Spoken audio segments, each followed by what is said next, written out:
support those who put on the uniform to protect us. Today, the Rules Committee will consider legislation that will continue to allow Congress to deliver on these dual commitments. H.R. 8580, the Military Constructions, Veterans Affairs, and Related Agencies Appropriations Act for fiscal year 2025, will fulfill our Article 1 responsibilities, support military families, and honor the service of our veterans. Importantly, the bill achieves the mission while supporting the fiscal responsibility, staying true to our shared values, and guarding against executive branch overreach. Since January of 2021, the world has grown more dangerous. House Republicans recognize this reality.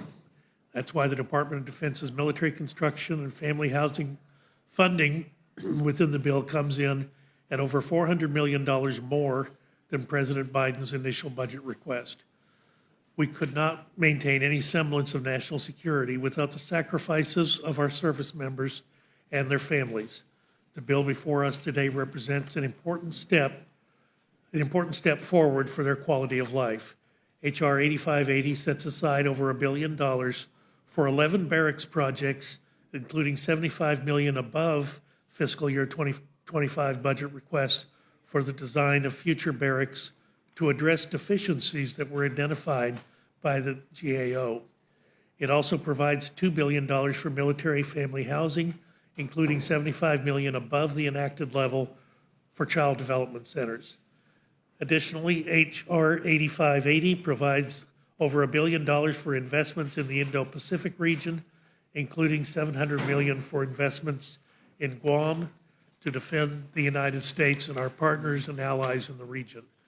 It also allocates $943 million for Guard and Reserve, delivering $40 million above the fiscal year 25 budget request and bolstering our force readiness. This appropriations bill also honors the American heroes who've answered the call to serve. Overall funding for the Department of Veterans Affairs comes in at over $75 million over President Biden's number. This legislation fully funds the veterans' health care programs, veterans' benefits, and VA programs, ensuring those who defended our freedom to get the care and support they have earned. It also allocates $105 million for maintenance and construction at Arlington National Cemetery, guaranteeing our heroes can continue to be laid to rest there for years to come. H.R. 8580 does all this while staying true to our shared values and curbing the worst impulses of a woke administration. It prohibits taxpayer dollars from being used for abortion while including exceptions for rape, incest, and the life of the mother, consistent with the Hyde Amendment language. This legislation also safeguards veterans' Second Amendment rights by preventing the VA from sending information about them to the FBI. Finally, it prevents the VA from processing medical care for claims for illegal aliens. The White House has allowed their woke agenda to define every aspect of their administration, even their obligation to defend our nation. H.R. 8580 refocuses the Department of Defense on its core mission. It prohibits the use of funds to advance critical race theory and prevents the implementation, the administration, or the enforcement of the Biden administration's DEI initiatives. It also reaffirms political limits of the Hatch Act, particularly those of lobbying Congress and using official resources for political purposes. Under House Democrats, more than $3 trillion was spent outside the annual appropriations process, birthing an inflation crisis that continues to rob Americans of their hard-earned money. House Republicans have made a commitment to reverse this course. I'm proud this committee is advancing legislation that honors that commitment while supporting our heroes and refocusing the federal government on its core responsibilities. Additionally, the committee will consider H.R. 8282, the Illegitimate Court Counteraction Act. America and our allies are committed to the pursuit of justice home and abroad. That's why we cannot stand idly by and accept the baseless harassment of Israel at the hands of the International Criminal Court. Their unilateral decision to investigate the Jewish state and issue arrest warrants for Israeli officials is unacceptable. The ICC must face consequences for overriding the sovereignty and the judicial system of our ally. H.R. 8282 requires the President to impose sanctions on the ICC and condemns their dangerous decision to treat a democratic ally the same as a terrorist regime. As Israel continues to face multiple threats to their continued existence, it is essential Congress do everything we can to stand with the Jewish state. Finally, I do want to take a moment to acknowledge my staff director, Kelly Dixon Chambers, who will be retiring after nearly 26 years of dedicated service to the House of Representatives. Kelly began her congressional service as a staff assistant in the California delegation. She rose to lead the oldest committee in the House of Representatives. She played no small part in making the rules for the people who make the rules in Washington. To say this is a tremendous loss for the Rules Committee and to this institution would be an understatement. On behalf of all House Republicans, I can say that Kelly will be sorely missed. For Rules Committee members, I can say that we will miss her impassioned timekeeping and her attention to detail on the smallest of matters. I would now like to yield to my colleague, Mr. McGovern of Massachusetts, for any comments he wishes. Well, thank you, Mr. Chairman. And before I begin, I wanted to echo your remarks about Kelly and also add some of my own. There's no doubt that Kelly is an exceptional public servant. She is a master legislative strategist. She knows everything about rules and procedures. She spent her time here on Capitol Hill working to improve this institution and uphold the traditions of this committee. And she's also done a lot to foster an environment of mutual respect and camaraderie behind the scenes, which we all benefit from and we all appreciate. In short, she's one of the most effective people I have ever worked with on Capitol Hill. And all I have to say is that I love and respect her a whole lot, and I will genuinely miss her. And I've said this to her before, my only problem with Kelly is that she isn't a Democrat. I don't know, but I don't hold that against her. And in fact, she's made me sharper and better at my job because I know she always brings her A game to everything she does. And I know I speak for the Democratic staff on the Rules Committee when I say that we're all going to miss her. And it's just been an incredible honor and pleasure to work with her. So thank you, Kelly, for all that you have done for Congress and for this country and for the world. And for the people here who call you a friend and mentor, and I include myself in that list, we wish you all the very best as you step into this new chapter of your life and career. Thank you.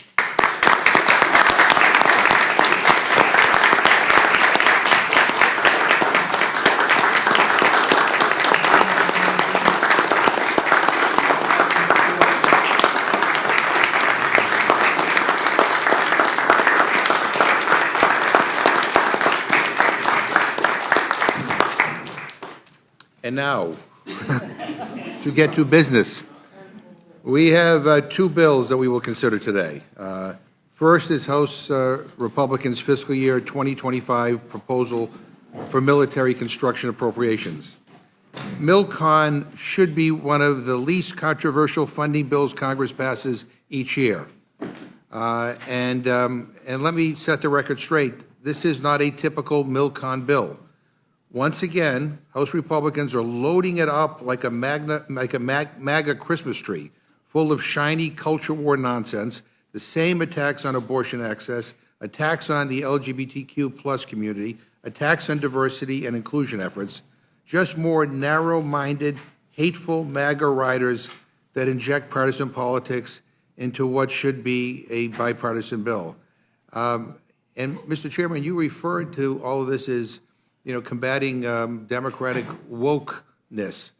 I got to tell you, if my daughter were here right now, she wouldn't consider protecting women's reproductive rights woke. She'd be wondering why you're trying to take away rights that her mother had that she no longer has. So this is about wokeness. This is about doing what is right. The bill also holds the VA back from protecting struggling vets who may pose a danger to themselves or others, preventing the agency from adding vulnerable vets to the National Instant Criminal Background Check System. And this bill zeroes out funding for climate change and resilience projects, something that will jeopardize our national security because it means our military installations will not be prepared for the realities of climate change. At the end of the day, this funding bill is full of poison pills and harmful policy riders that endanger our national security and hurts the quality of life for veterans, those who serve, and their families. Second on our agenda is H.R. 8282, a bill to impose sanctions on the International Criminal Court. Now, let me just speak for myself here. I think this is a bad bill. The International Criminal Court is an important institution, and those who care about human rights would certainly agree with that assessment. And I think that it is not in America's moral or strategic interest to attack the court for attempting to do its job. This bill makes a mockery of the rules-based international order that America helped build. It would totally undermine everything we have said and done to pursue accountability for Russian aggression, war crimes, and crimes against humanity in Ukraine. Should this bill pass, it would completely isolate us internationally, including and especially from our closest allies, and it would deepen accusations of hypocrisy that have already caused a mind-boggling level of damage to the reputation of the United States and our soft power capabilities. You know, people don't have to like every action by the ICC, but I would point out to my colleagues that this is the beginning of a process. And with all due respect, at the end of the day, this isn't about a particular government or a particular illegal armed group. This is about the victims. This is about the victims, and it is about preventing even more victims. And for all that is being said on this topic, I rarely hear my colleagues on the other side talk about the victims in Israel, who were viciously attacked on October 7th, and the Palestinian victims who continue to be bombed and who continue to be denied basic essentials like food and medicine. So, I look forward to a robust debate, and I thank all of our witnesses for being here, and I yield back. Chair thanks the gentleman. Gentleman yields back. Without objection, any prepared statements that our witnesses may have will be included in the record. I would like to welcome to the witness table our first panel, Chairman John Carter and Ranking Member Debbie Wasserman Schultz from the Committee on Appropriations.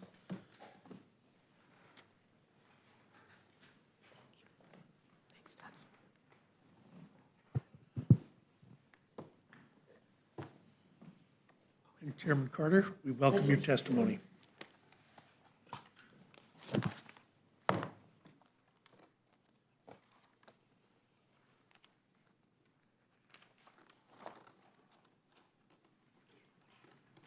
Chairman Burgess, Ranking Member Govern, and the members of the committee, thank you for the opportunity to testify on the FY 25 Military Construction and Veterans Affairs Appropriations Bill.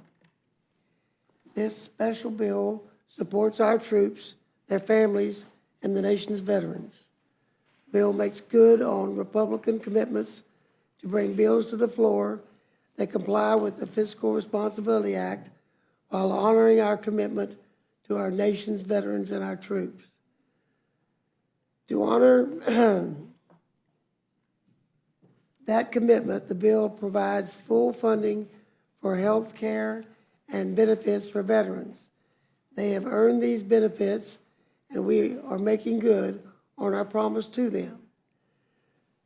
To provide for those that wear the uniform now, the bill includes $412 million over the budget request to support crucial investments for barracks, family housing, and we keep our word to provide for our service members and their families.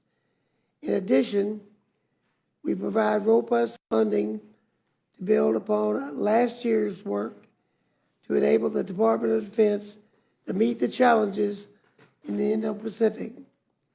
We also have multiple provisions in our bill to protect Americans' core values, namely freedom, equality, and justice from being trampled by unaccountable bureaucrats. I'd like to thank Ranking Member Wasserman Schultz.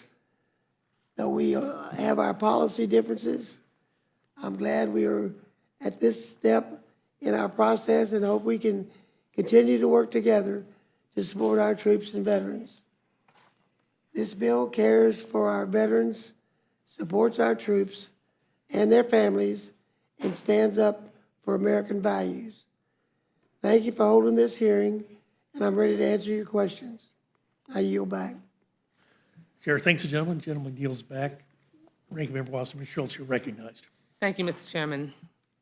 Chairman Burgess, Ranking Member McGovern, thank you for having me here to discuss my concerns as Ranking Member of the MilCon VA Subcommittee with the Fiscal Year 2025 Military Construction, Veterans Affairs, and Related Agencies Appropriations Bill, H.R. 8580.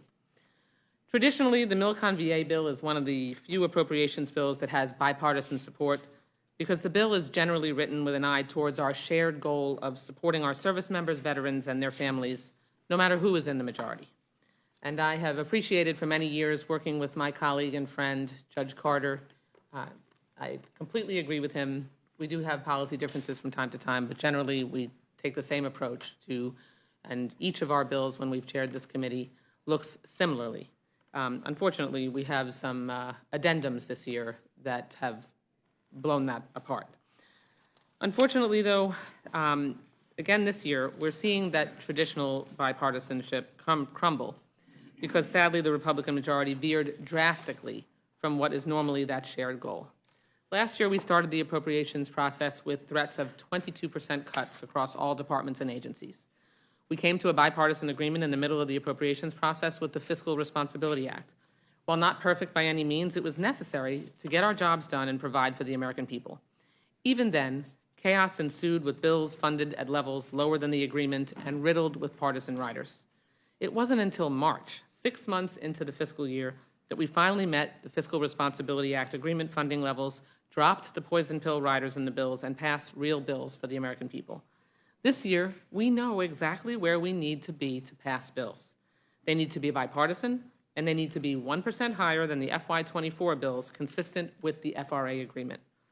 Marking up bills like the MilCon VA bill before us today that have no chance of becoming law, frankly, is a waste of time. On the military construction side, this bill cuts funding for service members and their families by $718 million compared to the enacted level, compared to current services. If we are mathing, a cut is the opposite of an increase, suggesting that this bill, because it proposes more spending than what the president proposed, and that is somehow an increase, even though the bill cuts the funding level from last year, is Republican math. And, I mean, we have a recruitment and retention problem, and Republicans are cutting funding for military construction. We have a major quality of life program for our service members and their families, and Republicans are cutting funding for military construction. We are in a climate crisis, and Republicans are cutting dedicated funding for resiliency and including harmful policy riders, preventing the implementation of executive orders on climate change and clean energy. Furthermore, neglecting to continue dedicated funding to protect our installations from climate change is a national security risk. We all know how extremely costly disaster recovery funding is. We've had to pass emergency supplemental appropriations bills to fund it, and we have an opportunity to get ahead of that. Last year, we provided DoD with $30 million in dedicated funding for resiliency, a comparatively small sum of funding now, which will pay huge dividends in the future and ensure our national security in the face of our changing climate. By eliminating the dedicated resilience funding this year, this bill would threaten future military readiness. But perhaps the most egregious part of this bill is the partisan riders that it includes. We never used to put partisan riders on this bill. You know, maybe one or two that were traditional debates that we had. But there are riders on this bill that include preventing the VA from implementing its interim final rule on abortion, which is now final, by the way, to provide abortion services under limited circumstances and abortion counseling, and to ensure that veterans have equal access to health care, regardless of what state they live in, especially in a time when reproductive rights are under attack around the country. A woman's decision on whether or not to have an abortion should be made between her and her doctor and her family. It should not be made by the people in this room. It includes riders that do everything from prohibiting the VA from implementing diversity, equity, and inclusion initiatives and training, to a petty, bigoted prohibition from flying the pride flag over VA facilities. To add insult to injury, we're doing that during Pride Month. From protecting people who speak or act under the guise of religious freedom, essentially authorizing the arbitrary discrimination against the LGBTQI+ community, and from prohibiting access to gender-affirming care, just to name a few, all aimed to disenfranchise veterans from VA. The United States did not make exceptions to the promises we made service members in exchange for their service and sacrifice. We made promises to everyone. This bill undermines VA's ability to report a beneficiary to the National Instant Criminal Background Check System to keep guns out of the hands of those who are prohibited under federal law from purchasing or possessing firearms. It is prohibiting VA from following the law that is intended to protect veterans and those around them. It is prioritizing protecting guns over protecting veterans. It is truly a shame that this bill includes these poison pill riders, because absent these riders, I know that we could work together, and I'm sure in a few months we will, and come to an agreement on a bipartisan basis, just like we have come together in conference. There are over 100 amendments filed to the Milcon VA bill, and so many of them will only add to the chaos and division.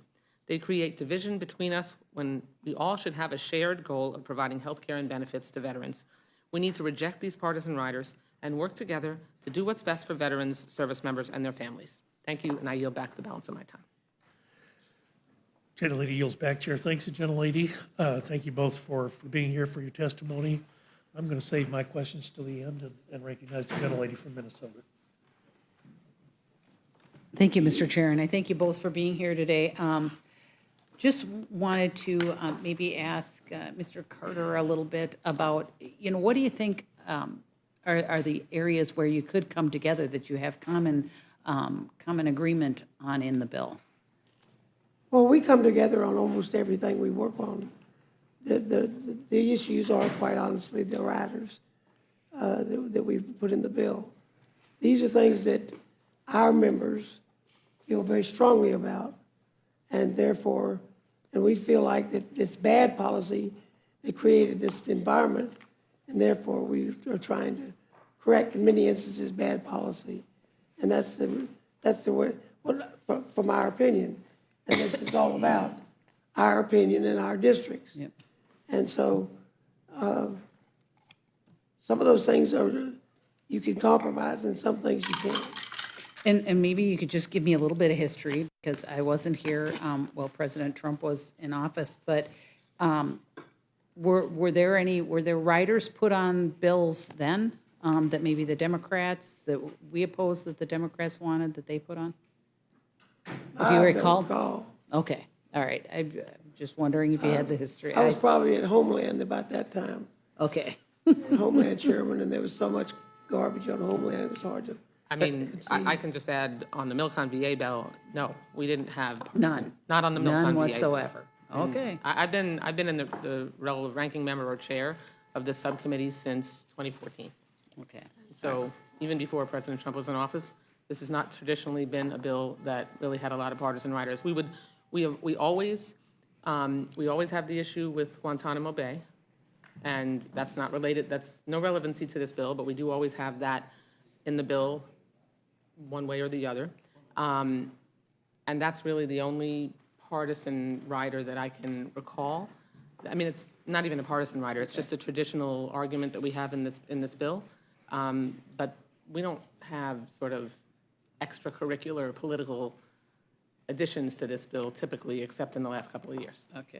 I do think the Hyde Amendment was included quite a bit back then. That's been around for a long time. So yeah, that would have been. Not in our bill. But for the most part, this bill it has policies that both sides can support. I mean, we're talking about health care for veterans, we're talking about benefits and, a lot of priorities. So I would think that for the most part, this is a bill that both sides could support and to help veterans. So just a few little things that the majority would like to see on the bill are an issue. And it wasn't, I mean, you mentioned Guantanamo Bay, and so, yes, there was at least one thing that was controversial at least, but with that, I'll yield back. Gentlelady yields back chair. Thanks. The Gentlelady chair recognizes Ranking Member McGovern for any questions. Yeah, no, I think as both the chairman and the ranking member pointed out, there are areas that we could come together and agree on and pass a bipartisan MilCon appropriations bill. The problem is all these partisan riders. I mean, that my friends feel compelled to load up on every appropriation bill. I'm not going to have a lot of questions, just simply because this is going nowhere until these riders are dropped. We know that we've seen this movie before. We saw it last year, and now it's come back with a vengeance, and here we are. But Ms. Wasserman-Schultz, I mean, you and I both know this could have been a bipartisan process, but unfortunately, this bill is so full of riders, we don't have enough hours in the day to go through all of them. I would like to emphasize just one, and just ask you about it. Can you talk about how this bill treats abortion access and reproductive care for our veterans? Yes, I can. So the provision in the House bill limiting veterans' access to abortions, it's another example of a poison pill rider that moves this historically bipartisan bill further from a final agreement. We know that this is not going to be included in the bill when all is said and done, because this bill can't pass with this provision in it. What the VA did is it put in place in its interim final rule a rule that said, this is back in September of 2022, and by the way, that rule is now final, in an effort to address the Dobbs decision, which reversed longstanding federal policy that ensured protection of abortion care in the United States. And what the VA did was it said, no matter where a veteran is getting services, if the life or health of the mother, in the cases of rape or incest, or if the life or health of the mother is at risk, then a veteran would have access to abortion care. The bill removes the authority that the VA needs to provide that health care and only allows abortions in the case of rape, incest, or the life of the mother. In other words, a woman has to be dying under this bill in order to be able to get access to an abortion. Never mind if an abortion is determined to be in her best medical interests based on her conversations with her doctor, her health care provider, unless she's dying, under this bill would have no ability to consult with her and make sure that a pregnancy could be terminated if it threatened her health. I mean, I don't know how it's 2024 and women are still fighting for our reproductive rights. And I'd like to know why anyone in this room believes that they have the authority to make a personal life-altering decision for another person. These decisions should be made between the patient and their doctor, not judges, not politicians, nor the government should be all up in our business, and certainly not all up in veterans' business who have defended our country, laid their life on the line, and then we take away their rights and their healthcare decisions, their personal healthcare decisions, which this bill does. Yeah, I think this is just really shameful. Again, we can go through all the riders. We'd be here all night. But again, this is a missed opportunity. I yield back. Thank you, Mr. McGovern, and I would recognize Mr. Massey. Thank you, Madam Chairwoman. One question, Ms. Wasserman-Schultz, that I have for you is on the top line number, you said that it spends more or less than Joe Biden requested, President Biden? Well, what I said was that this bill cuts funding from what we spent last year. I know it's interesting and cute to suggest that, I mean, in our process, the president proposes, no matter who's president, and the Congress disposes. That's what the appropriations, the president's budget is a blueprint. And then the Appropriations Committee, we make the decisions about the appropriate spending levels. So to be clear, last year, we spent $718 million more than you in this bill propose. That is a cut by anyone's definition. Yeah, I'm not averse to cuts. When it comes to making sure that we can retain our military service members, when it comes to making sure we can take care of our veterans, a cut is certainly going in the wrong direction in achieving that goal. But one thing I thought I heard you say that I just wanted clarification on, and I do agree with you that Congress should appropriate, not the White House, but the White House does send suggestions. Right. You're saying this bill spends more for MilCon and VA than the White House suggestion? Like what regularly occurs, yes. We usually, no matter who is president, we usually, for our bill, on both the Milcon side and the VA side, we usually appropriate more funding than any president normally proposes. But this bill, but we also make sure that we increase what we do spend from one year to the next when Democrats are in charge. Instead, this bill cuts funding from what was appropriated last year. Judge Carter, is she correct that this bill spends more on Milcon VA than President Joe Biden requested? That's right. That's correct. Okay. I don't know what to make of that, actually, but I think it's interesting. It's going to be hard to demagogue Republicans on this, on veterans' benefits, if it spends more than President Joe Biden requested. I just think that's an interesting situation. Mr. Massey, you yes. understand, he asked, we make the decisions. Correct. And the Constitution is very clear on that. In fact, you'll not find anywhere in the Constitution that the president submits a budget. Well, I agree with you 100%, and I even went so far as to, when Trump was president, to say that once we appropriate it, he can't move it around. And some Republicans got mad at me for that. But I agree with you that the power of the purse is sacrosanct, and it sits here in Congress. I just wanted to clarify. Mr. Massey? Yes, Ms. Wasserman-Schultz, please. Thank you so much. Military construction, when compared to last year in this bill, cut by $718 million. And discretionary funding for Veterans Affairs, that's the non-mandatory side, has been cut by $6 billion.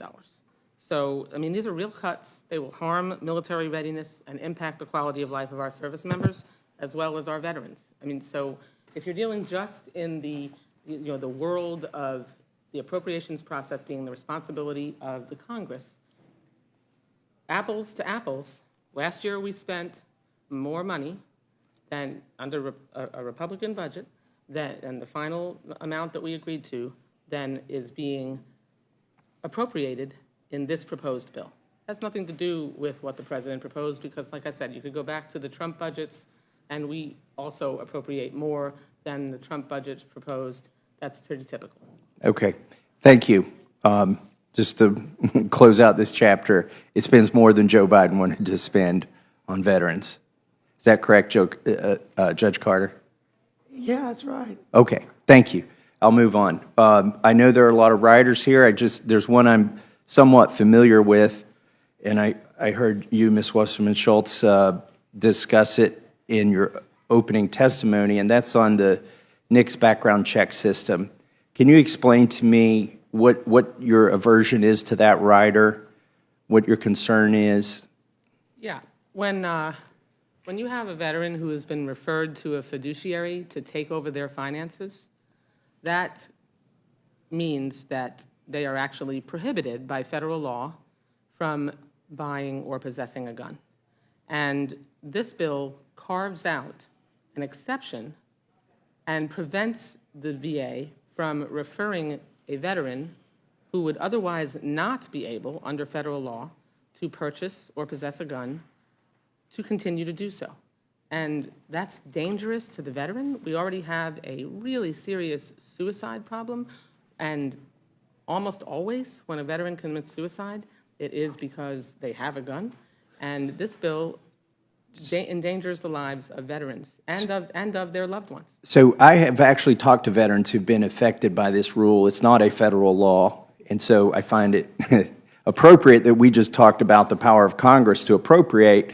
Now let's talk about the power of Congress to make law, because Congress never made a law that said if you have a fiduciary for your finances that you now can't own a gun. That's something the liberals over at the VA created during Obama, and it's been going on a long time. I've had whistleblowers call me about this who work in the VA. They actually do these interviews. They talk to the veterans, and typically what happens is a veteran may be 25 or 50% disabled, and they apply for 90% or 100% disability, and they go through an interview.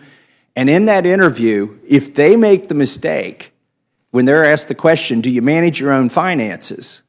If they're thinking, well, my wife has the checkbook, if it's a man, and they say that, that box gets checked that they do not manage their own finances. That should not be an adjudication of whether somebody should give up their Second Amendment. In fact, not only is that person now added to the Brady list, there can't be a gun in the household. Not only can they not buy a gun, they can't have a gun in the household. So now the spouse is deprived of protection. We're talking about somebody who's 90% disabled, a veteran who was willing to risk their life for this country. And now because somebody in an interview checked the box because they said their wife has the checkbook, now they can't own a gun? This is not due process. And I know this for a fact. I've talked to multiple people that work at the VA who've gone through these interviews. I've talked to veterans. I've talked to veterans' wives who've been through this. And you say there's a process. I see the president's statement on this bill says, oh, there's a process to go through. No, it involves years. It involves lawyers, which most of these folks, if you're applying for disability and you're a veteran on a fixed income, you don't have $20,000 to go pay a lawyer to try to get your rights back because you accidentally, because you were truthful, it wasn't an accident, you just didn't know that telling the person giving you the interview that your wife has the checkbook would put you on the Brady list. Now, here's the other reason they don't appeal it. They get that letter that says you've been added to the Brady list at the same time they get their approval for their disability. And the implication, it comes the same day. The implication is if you contest this, you may lose your disability benefit. You were willing to put your life on the line for this country, and now some bureaucrat adjudicated you to not manage your own finances, and then some rule, not a federal law, some rule that the VA came up with says that if you don't manage your own checkbook, now you can't own a gun. It's ridiculous. One of these whistleblowers told me he went to the person's house and the guy's literally trading stocks on his computer. Like, he's not mentally defective. He just admitted that he doesn't have the checkbook.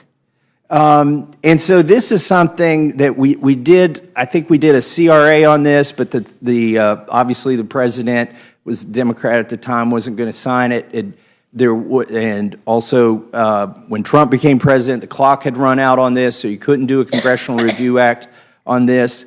And it is long past time to quit taking guns from disabled veterans merely because their wife, or if it's a female, their husband, has the checkbook. Mr. Massey? Yes, Ms. Wasserman Schultz. I want to ask you a question first. Sure. Do you think that's a fair way to adjudicate this? Do you think if somebody doesn't manage their own finances, they should automatically, without a judge, be put on a list to say they can't have a firearm? I think you're mischaracterizing the process, first and foremost, because it's not just, my husband manages our finances, but he is not my... Don't tell the VA that. No. I'm happy to tell the VA that because... They'll take your guns. Because he's not appointed as my fiduciary. This is a formal adjudication in which a veteran has a fiduciary appointed to manage their finances. That is not a bureaucrat, as you described them, sitting down with a veteran and reviewing, does your wife manage your finances? And they check a box and then suddenly their guns are taken away. That is not how the process works. You have to have a formal adjudication. And beyond that... Is a judge involved? I'm not familiar with the process. A judge is not involved. Okay. I'm not 100% sure how a fiduciary is established. I believe it's a judge, but it is not the way you are describing, where they sit down and have an interview and their wife manages their finances and they lose their guns. In addition to that... Well, just let me interrupt, and then I'll give you more time. A appeals process that allows them, before their guns are taken away from them, they are able to appeal. You're correct. You did say it's a lengthy appeals process. It's so lengthy it may never end, and it's expensive. In the sense that it is a rigorous one that makes it hard for the final decision to be that the veteran loses their guns. I think it's ironic we use the word adjudicate when there's no judge involved. And the administration tried to do the same thing with Social Security.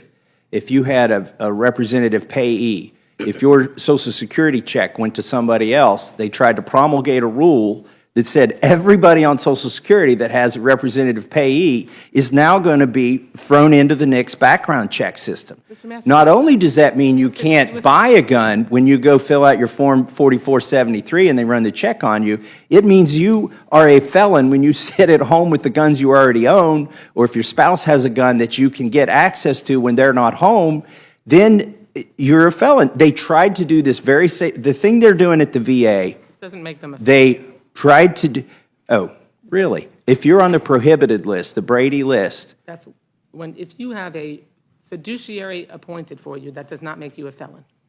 really? Yes, really. What about when you get Meaning the, that somebody is responsible for managing your finances. well, I think, Informed. I think you're about to learn something We have a here. rampant suicide problem with No. veterans. What happens They is, use their guns, they, kill themselves. no, you just said, you're saying it's not a crime once you're a veteran and you own a gun and you get on that fiduciary list? No, what I'm saying is that having a fiduciary appointed for you does not make you a felon, and you don't get a fiduciary appointed for you because you're a felon. That's correct. There You are don't three get a criteria. hold on. That's correct. You don't get a fiduciary because you're a felon. But right now, It's not the at only the criteria. at the in which somebody gets their VA, guns taken away. the only criteria is if you get on that fiduciary list, then you get on the Brady list. You get the letter when they approve your benefits. I went through this with Okay. at least two people. I'll yield you some time here. Two people that work at the VA that told me this is exactly how it works.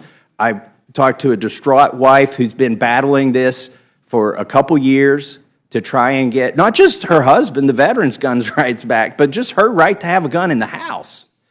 And this is what happens. They don't. It's not an easy process to get off of this. And the veterans typically, as was explained to me by the people that work at the VA, I will call them whistleblowers, the veterans typically don't try to appeal. A lot of them will just try to keep their gun and stay under the radar, illegally keep their gun, because the same day they get the letter that said, we approved you moving from 50% disability to 90 or 100% disability, they get the letter. In fact, it may be in the same envelope, I'm not sure, that says, now you're on the Brady list. You will be a criminal if you have access to a firearm. Mr. Massey, there are three criteria that are used to determine whether somebody is ineligible to purchase a firearm. One, you have to be a felon. Two, you have to be a domestic violence abuser. And three, you have to be adjudicated as mentally ill. And one of the ways in which someone has a fiduciary appointed for them is when there is a mental illness. You don't just easily get declared that you are incapable of handling your finances and a fiduciary is appointed for you. There is generally a serious problem in which the veteran needs intervention and a fiduciary is appointed to them, which is aligned with when someone is adjudicated as mentally ill, they are not able to purchase a weapon. And the reason that that is so important to make sure that we leave that in place when it comes to a veteran is so that we don't add to the veteran suicide rate and we don't add to the number of veterans that are killing their own family members or that are engaging in violence with firearms. What you say can be true, that somebody who is found to be mentally ill is then assigned a fiduciary and then loses their gun rights. But it can also happen that somebody is not found to be mentally ill, that all they have is a fiduciary. They tried to do this exact same thing at the Social Security Administration, and we stopped them here in Congress, I believe with the CRA, Congressional Review Act. But we weren't able to do it at the VA. People who are not mentally ill are being put on the list of people who will be criminals if they keep their guns or try to buy a gun or even have ammunition in the house. And rather than beat a dead horse here, I'm just going to close my comments by saying this is a very needed rider, and I would hope more people would get educated on this, talk to your veterans, talk to somebody who's lost their gun rights, who's not mentally ill, who was simply trying to get their disability because they were willing to put their life on the line for this country, and now they can't even exercise their Second Amendment. So I support that rider, and I yield back. Gentleman yields back. Chair thanks the gentleman. The gentlelady from Pennsylvania is recognized for questions. Thank you.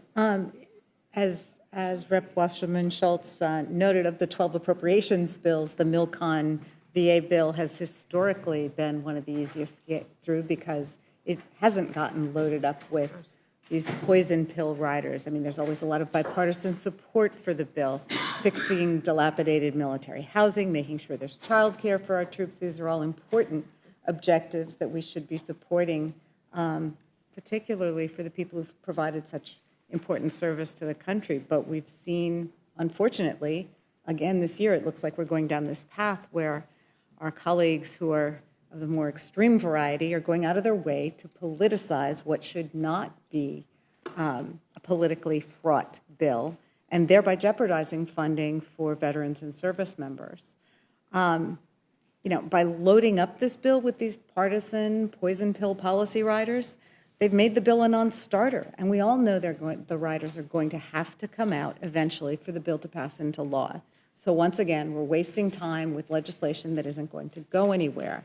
It's particularly offensive that these extremists would prevent the VA from providing comprehensive reproductive health care to women vets. Women vets should get the health care they need, not the health care that Republican politicians want them to have. Republican extremists have made our veterans another front in their culture wars against women's freedoms and their health, and it's just not acceptable. This bill also continues the odd obsession we saw with last year's appropriations bills with trying to ban diversity, equity, and inclusion programs wherever they exist.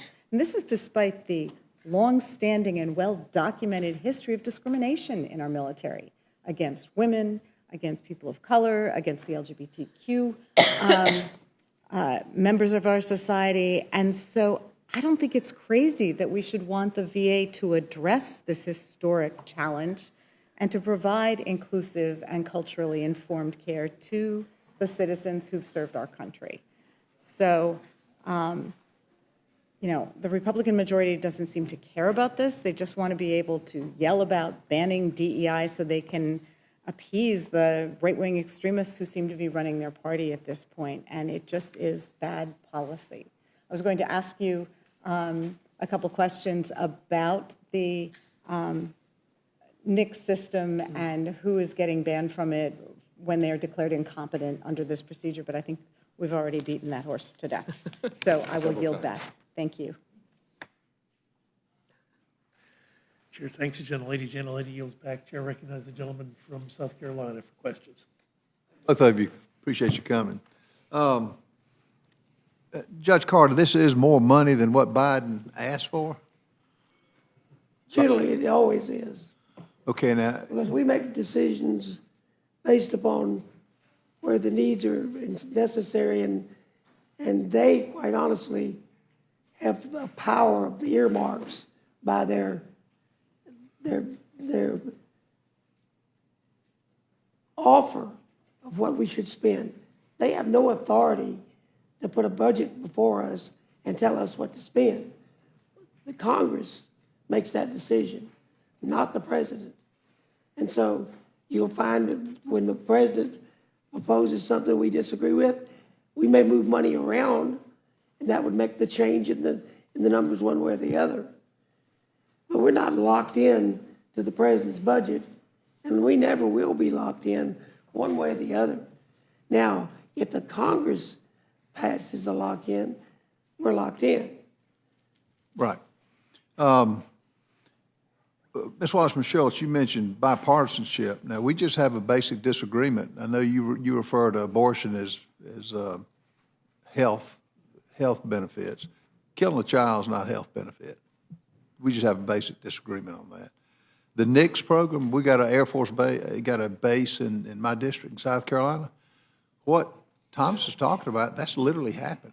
You take a base or a VA facility? No, the NICS system, where if you check that your wife is handling your finances, which a lot of veterans do. They've been gone, fighting wars, and they've been tied up in military-type things. So I suggest to you, if you may want to talk to some veterans, what he's talking about when they check the wife or someone else going over he's just being truthful, as Thomas said.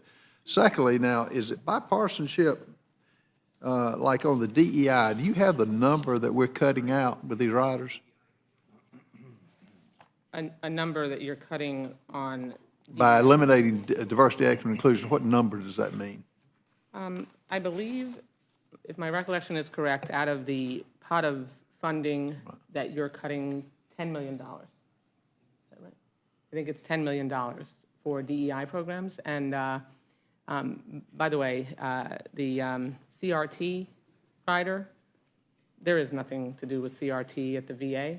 It's an irrelevant partisan rider that has nothing to do with our bill because the VA doesn't have anything related to CRT in anywhere in the agency.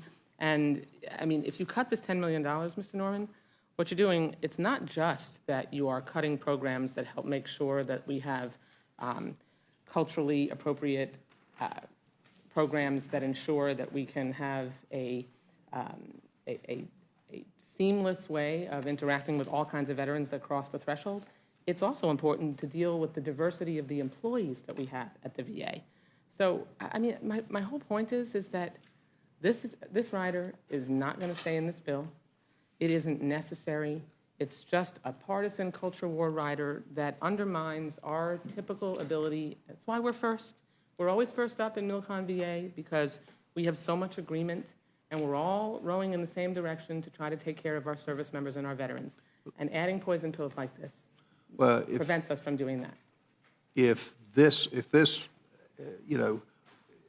administration is going to cut anything where we have a real partisan divide on, DEI is one of them. And again, I've got a military district in South Carolina. The 30% deficit in people volunteering for the military is because of this DEI, one of the things that they're sick of. That's not military related. What about the prohibit the VA from processing medical claims for illegal aliens? What's your stance on that, and do you know the dollar amount that's being cut out? I don't recall the dollar amount off the top of my head, but that's not actually what they're doing. They have an arrangement with ICE that they handle the data management. It's an administrative function. They essentially serve as a third party. But my question, so you're in favor of this rider prohibiting the VA in whatever form it is from? No, I'm not. Oh, you're not for that? No. Okay, then that's a divide that we will never cross. Again, it has nothing to do with us providing resources to our veterans and our service members. It has nothing to do with making sure that we can recruit and retain our service members or improve the quality of life. It's just a poison pill political rider just to, satisfy the extremists in the Republican Party. And it's not going to help pass this bill. Ask a veteran if they're in favor of letting illegals into the U.S. military. I think it has nothing to do with what you are eliminating in this bill. Okay. You know the dollar amount that that would involve? I'm happy to provide it for you, but it is nothing What to about- do with allowing undocumented immigrants. And what they do, let's be very clear, Mr. Norman, the VA is essentially providing an administrative function because they are a large agency and they are providing an administrative function to ICE. It's important to note, well, I'll go back to that in a second. This is not related to that. Okay. Thank you. All the VA does is it serves as like a third-party administrator for ICE to process data. They don't have anything to do with allowing undocumented immigrants into the country. Nothing. But And so then this is just a culture war rider. Okay. They are performing an administrative function that they have performed for a long time. But you shouldn't be, if you're in favor of allowing illegals to come into our military. That's just a basic divide that we have. I'm not in favor of that. And Then you that- shouldn't be involved, you shouldn't be opposed to this rider What I'm language. saying is that your description of what service the VA provides to ICE is completely inaccurate compared to what they're actually doing. Okay. What about Guantanamo Bay? There's nothing whatsoever to do with Guantanamo Bay in this bill. In fact, neither President Trump nor President Biden have asked to continue the language that has been inserted in this bill in any of their budgets. So, I mean. But are you for closing Guantanamo Bay or not? Would you be okay with that? Assuming it's in this for some reason. Judge Carter, let me ask you to comment on He will that. agree with you. I'm not for, but let me, It's got nothing to do with this bill. There's no language it's in gonna this be bill at all. bizarre, but she's right about this position that we have with, we contract with ICE to do some work for them. But there's dollars involved, is that not right? Their dollars, not the veterans' dollars, their dollars. ICE pays. ICE pays us for processing their collections. It's just as simple as it can be. It's been done for a long time. This is not a new thing. Now, in Guantanamo, I know the reason to be there, and I want to be there, and I remain steadfast on Guantanamo that we need to keep it open and available to keep evil people from killing Americans. Right. And it's coming out of, DOD well, issue. it's DOD issue, but it's Got tax, nothing to do with this it's bill. still tax dollars. Not any tax dollars in this bill. There is no relationship, But within the DOD, it's tax dollars. but not in this, not the tax dollars that we appropriate in this bill. There is no association with Guantanamo Bay and the housing of prisoners there in the Milcon VA Yeah, bill. we don't have any. None. What about the abortion language that you're opposed to? I guess that does involve funding dollars that's in this rider.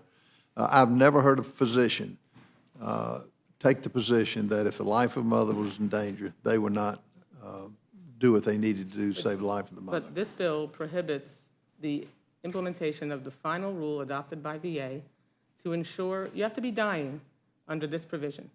If a veteran isn't dying, then she's not going to be able to get an abortion. And if her, in consultation with her healthcare provider, if her healthcare provider says it is medically necessary to preserve her health, like for example, if my fertility, God forbid, were affected if I didn't have an abortion, which for many women, Mr. Norman, occurs when they have a life-altering problem with their pregnancy. Many times, women are made infertile if they carry their pregnancies, and they're told by their healthcare provider, if this pregnancy isn't terminated, then your future ability to have a child is impacted. Veterans deserve the ability to make those decisions that affect their health with their healthcare provider. Not Mr. Norman, not Debbie Wasserman Schultz, the woman, her family, and her healthcare provider. And no woman should have her future health or her current health impacted by a politician deciding that she can't have access to a healthcare procedure that would preserve her health. Take health of the mother out of it. What about a perfectly formed baby, 3 months into the pregnancy, aborting it? Should the VA pay for that? In your Who should opinion? make that decision? Right, if she is made a the decision, family- should that be a VA? I'm asking you. If she makes that decision midterm with a healthy baby, should she be able to abort the child? The VA already, when it comes to rape, incest, and the I life get, of the okay, mother, take that's that. already the I'm case. talking about a perfectly healthy baby midterm. If a woman decides it's time for an abortion, she doesn't want the child, should that It's be not in? applicable under this rule. It has to affect the life or health of the mother.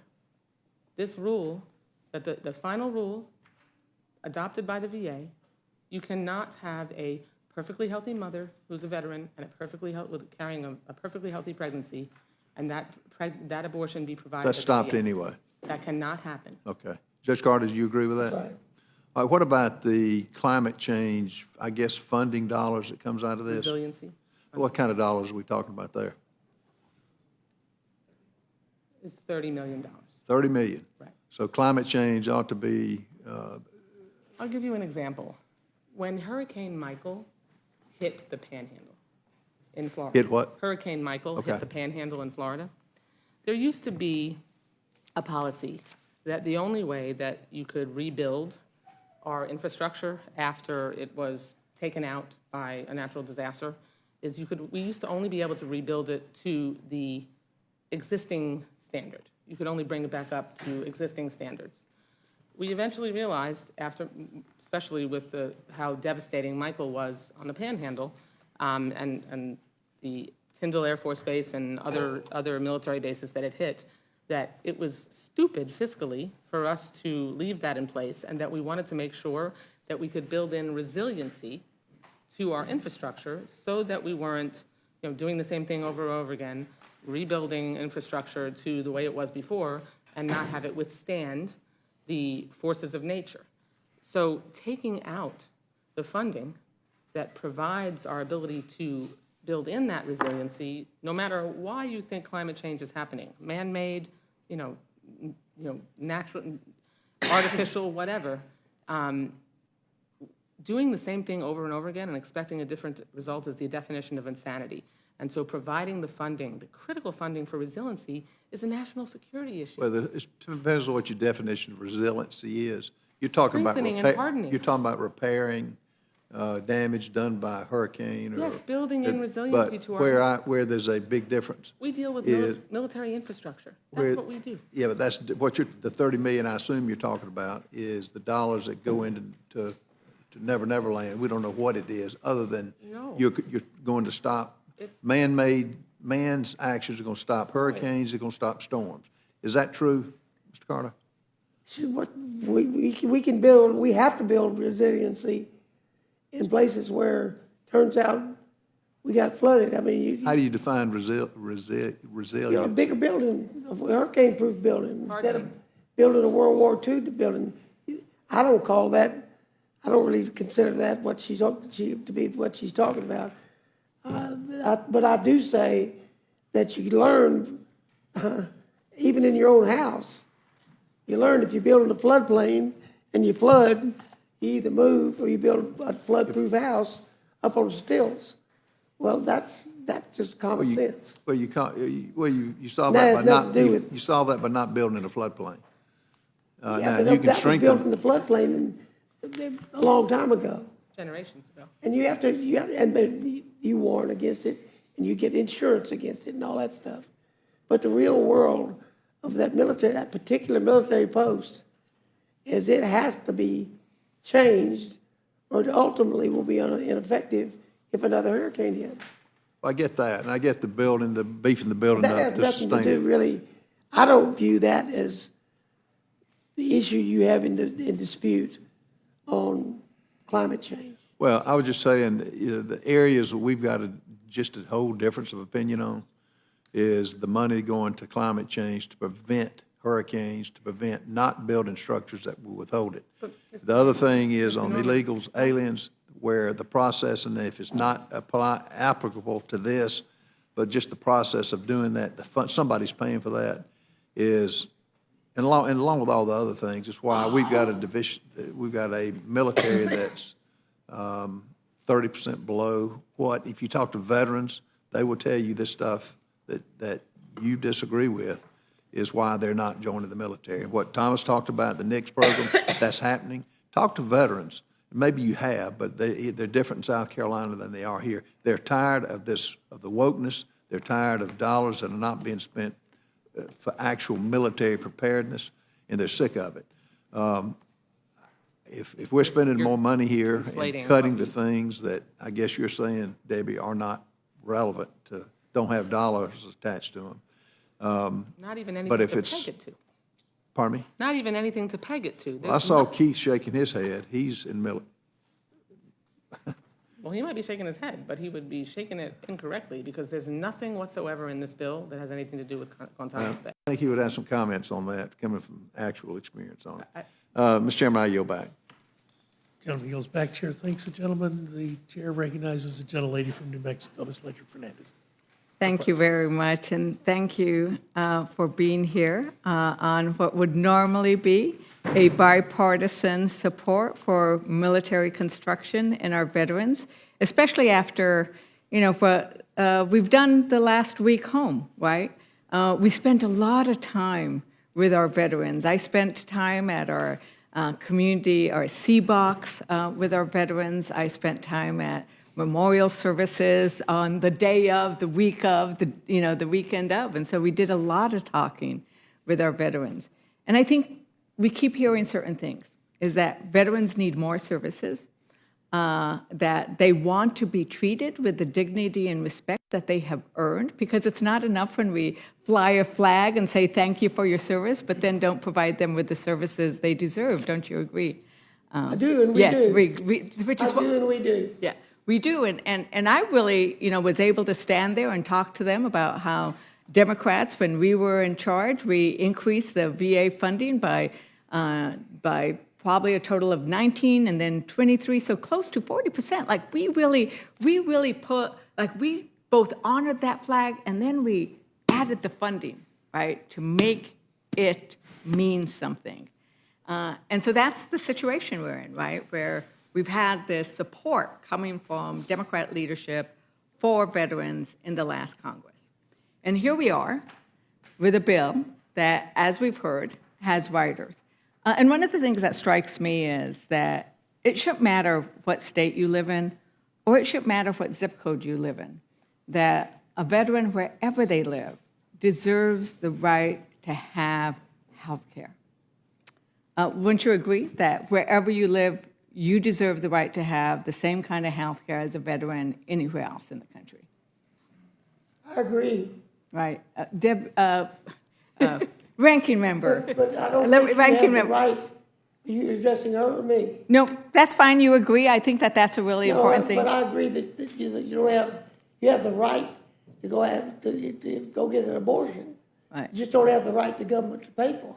Well, this is a different issue that we're facing, and I think that this is the issue that Representative Wasserman Schultz has been trying to get at, is that the reality is when you are pregnant. Have you ever been pregnant? No, ma'am. You've never been pregnant. Let me tell you, I have been pregnant. I have been pregnant. I have 3 children.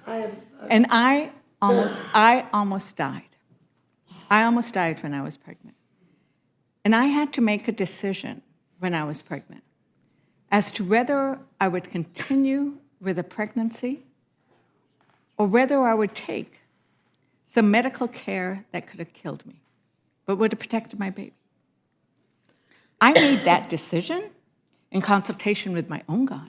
I made that decision in consultation with my own doctor, and I made that consultation with my own familia. I didn't have anybody else telling me what I could or could not do. And that was a choice about whether I'd be able to have a pregnancy again or not. It was a difficult choice, but guess who got to make it? Me. And what you're suggesting and where you're doing with this overturning of this rule is saying it's not going to be, if I were a servicewoman and that was the only place I could get help because I happen to live in Texas or happen to live in Florida. Somebody else would have made that decision. And I cannot sit here and support a bill that takes that decision away from the woman. And that's what we're talking about when we say this is not right. Representative Wasserman Schultz, is there anything you want to add to that perspective? Yes.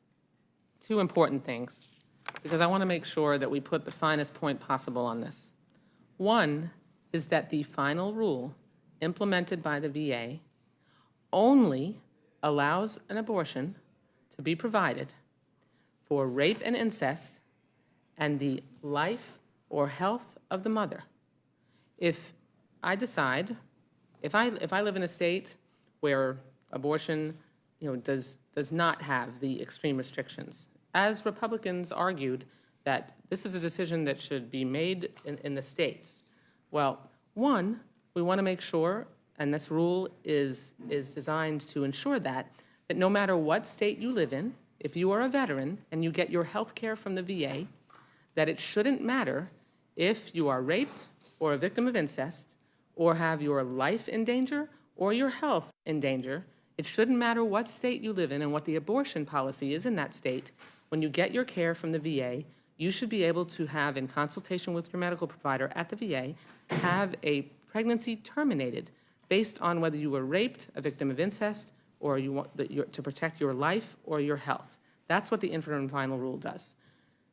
Then, when it comes to what kind of abortion care you can get at the VA at all, there's been a few people who have been throwing around, cavalierly, well, now the VA just allows abortion on demand, or now, anyone can just any veteran can just get an abortion for any reason. No, the final rule only allows an abortion for rape, incest, the life or health of the mother in consultation with their medical provider.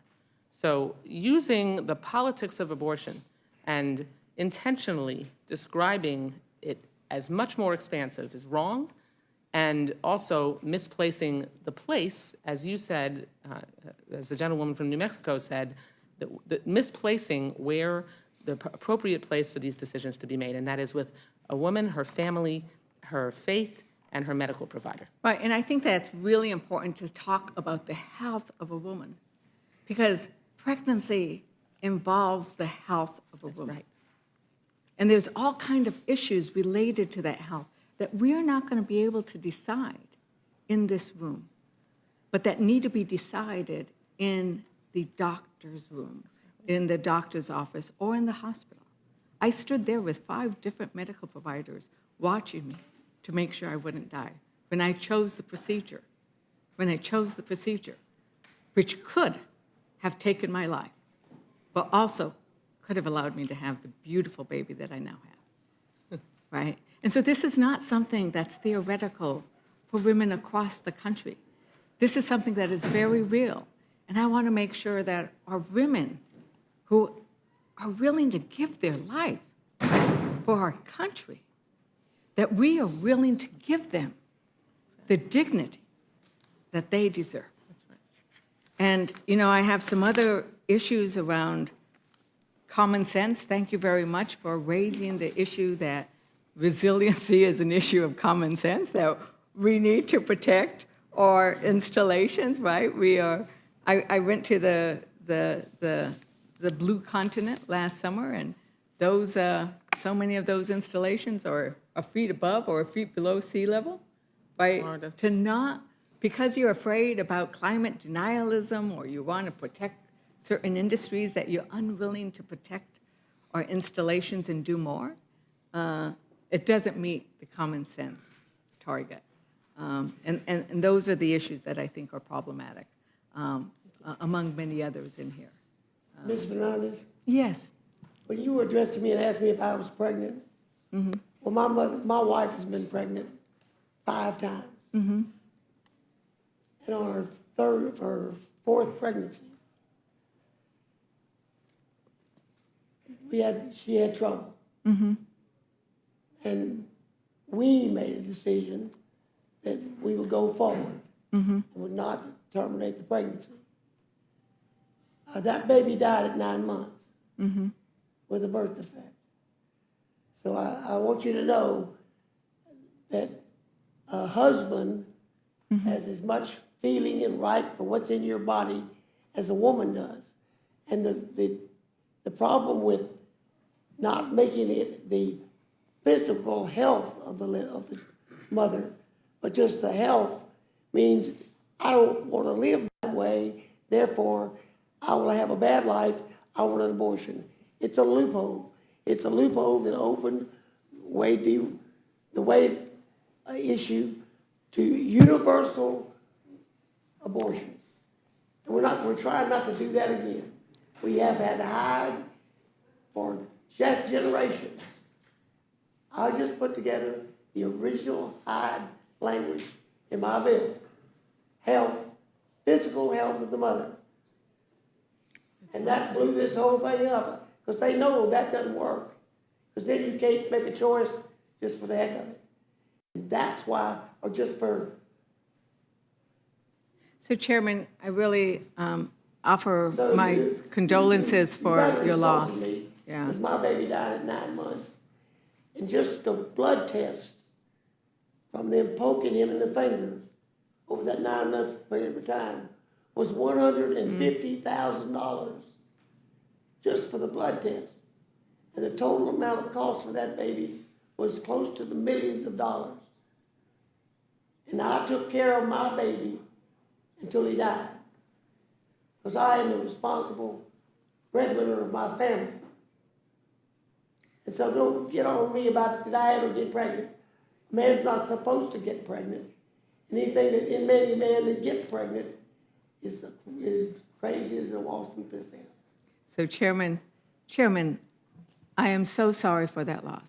No, I am no problem. so, it is something. Funny when These you are- insult people. Yeah, these are you forget that decisions. They might have gone through So something that they These know, these but are they don't. decisions that are so hard, and what comes after them is so hard and so personal. And so I think Well, that's mine was personal too. That is, I think, part of the concern is that you were able to make certain decisions in the loving care of your family, and I think that is what we are asking, is that the love, that there's never going to be, the kind of love that you have is never going to be present anywhere but in that family setting, Well, and in that. We could talk forever, in but that it mix. takes love and care just to, if you don't want a family, don't have one. There's And- plenty of ways to not have them. And they're legal, and no baby dies. So I think that is indeed what we are asking for, is that there So will be this is a ability bad to way to have. go, but I wanted you to know that, because you pissed me off. When Well- you asked me if I ever got pregnant, and then ran it off about it didn't affect me. It affected me in a hell of a long way. In a long time, period of my time, I grieved for my child, my boy. But I got a new child after that baby was born. And now I've got 4 healthy grown children and 7 grandchildren. And they're blessed with every one of them. I'm through preaching.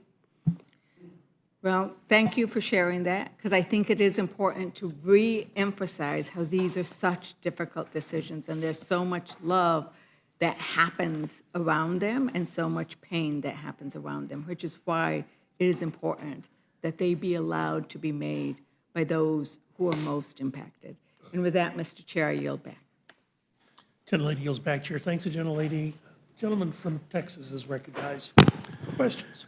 I thank the chairman. I thank the witnesses for being here. Just a couple of issues.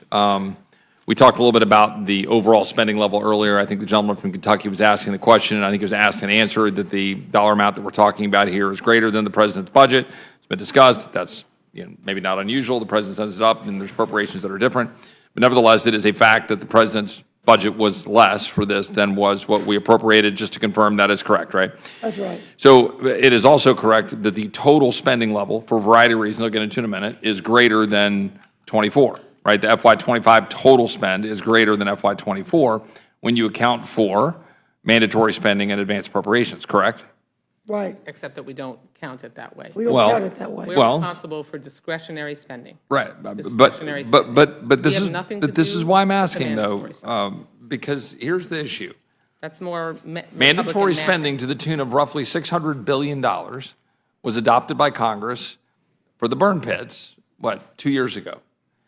And You're talking about the PACT the Act. PACT Act, right, to deal with the burn pit We have issue predominantly. $23 million, $23 billion in the Toxic Exposure Fund on the mandatory side. The point being, though, a rather significant amount of money was directed into mandatory spending.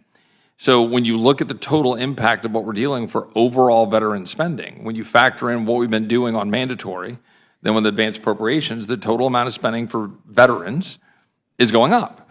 And it's just important to know that from just like at my house. But it's also important to know that we are not discussing mandatory here, and we have when we go through the appropriations process, and maybe we need a little tutorial here. I fully understand The it. Appropriations Committee. The American people need to understand it, Yes, though. everybody does. We have Right. colleagues who need to understand it, perhaps you. When we go through fully get it. the 12 appropriations spending bills, we only deal with discretionary spending. And there is no doubt, under any circumstances, that last year, on the VA side, on the military construction side, we spent $718 million more than you are proposing to spend here. That's a cut by anyone's definition and anyone's math.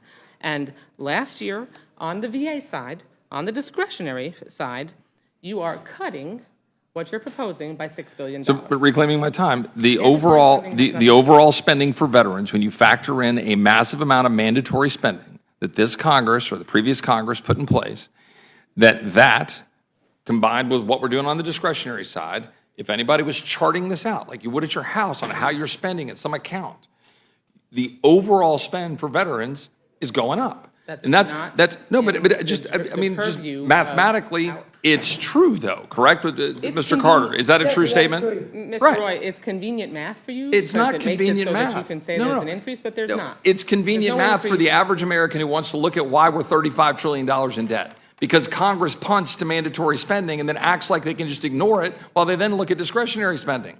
That's the truth. Like, nobody's looking at all of this saying, man, your fiscal house is really in order. But you do understand that the Appropriations Committee does not make decisions I understand. about the mandatory. I understand. We've side already of the talked budget. about it being greater than the president's budget. And my point for the average American out there to Isn't in understand the when we're president's talking about a cut to veterans, that we're talking about overall spend for veterans being higher.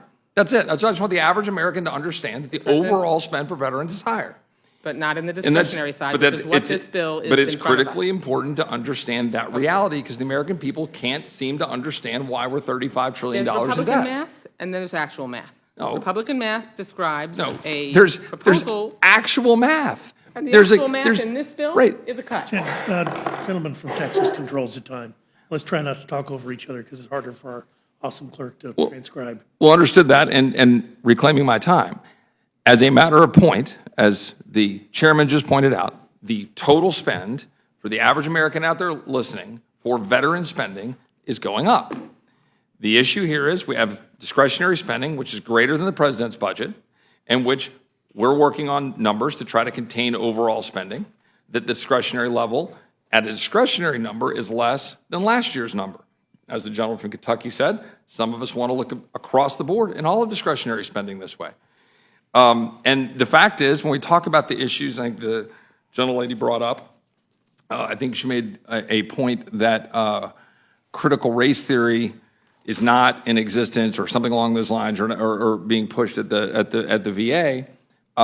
The fact is, there's a number of different things, but in there's a specific quote in a VA doc.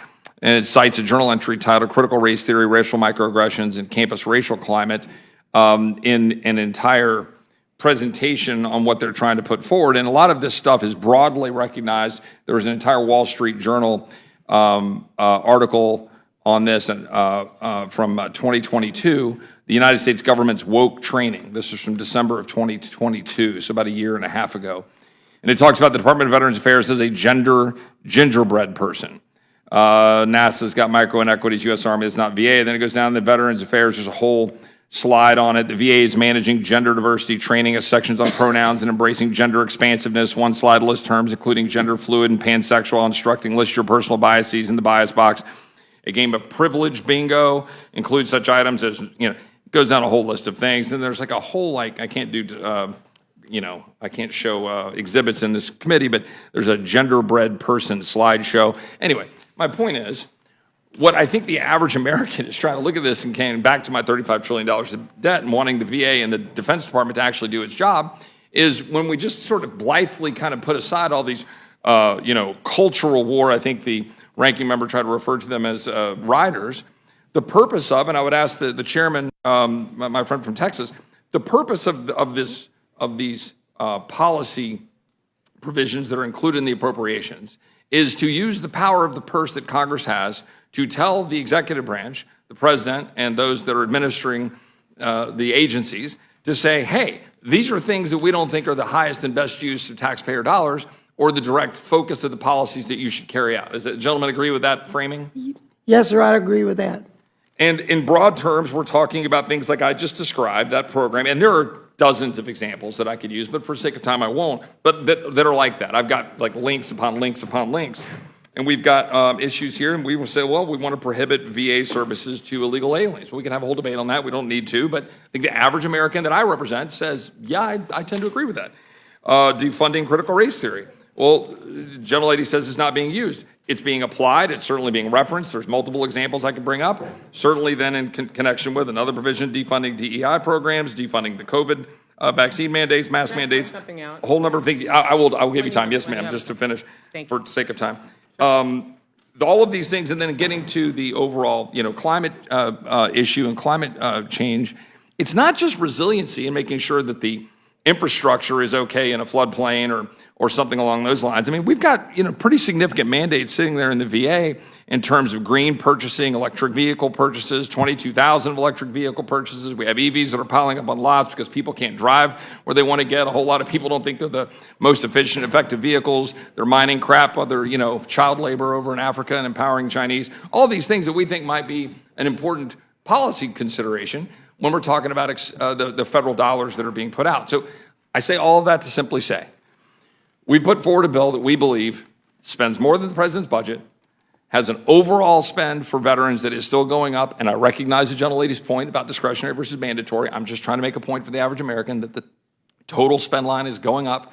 There's a cost to war, and we're dealing with that cost to war, and we put some of it over in the mandatory side. And we had a full debate here in this committee and otherwise about that sort of thing. And we have policy questions here. And this is a debate, no matter who's, if you're in the minority here versus the White House, a different party, you're trying to constrain what you think the president might be doing that isn't consistent with the policies that we think are appropriate for spending levels, and that's what these policy writers are designed to do. And I said I'd give the gentlelady time, and I will. Thank you very much. Look, I understand that you want to arrive with your description of there being an increase in this bill, but the appropriations, that's a fundamental misunderstanding and misrepresentation of what the Appropriations Committee does. We are responsible for the discretionary spending only. There's no way around the math that in this bill, on the VA side, it's on the MilCon side, it's $718 million less than we appropriated last year, and $6 billion less on the VA side. That's number one. So that's the only thing we deal with. We don't debate the mandatory side in our bill. We deal with the discretionary side. I agree with everything you just said. The only point I would make is that the total spend is $30 billion higher in total veteran spending.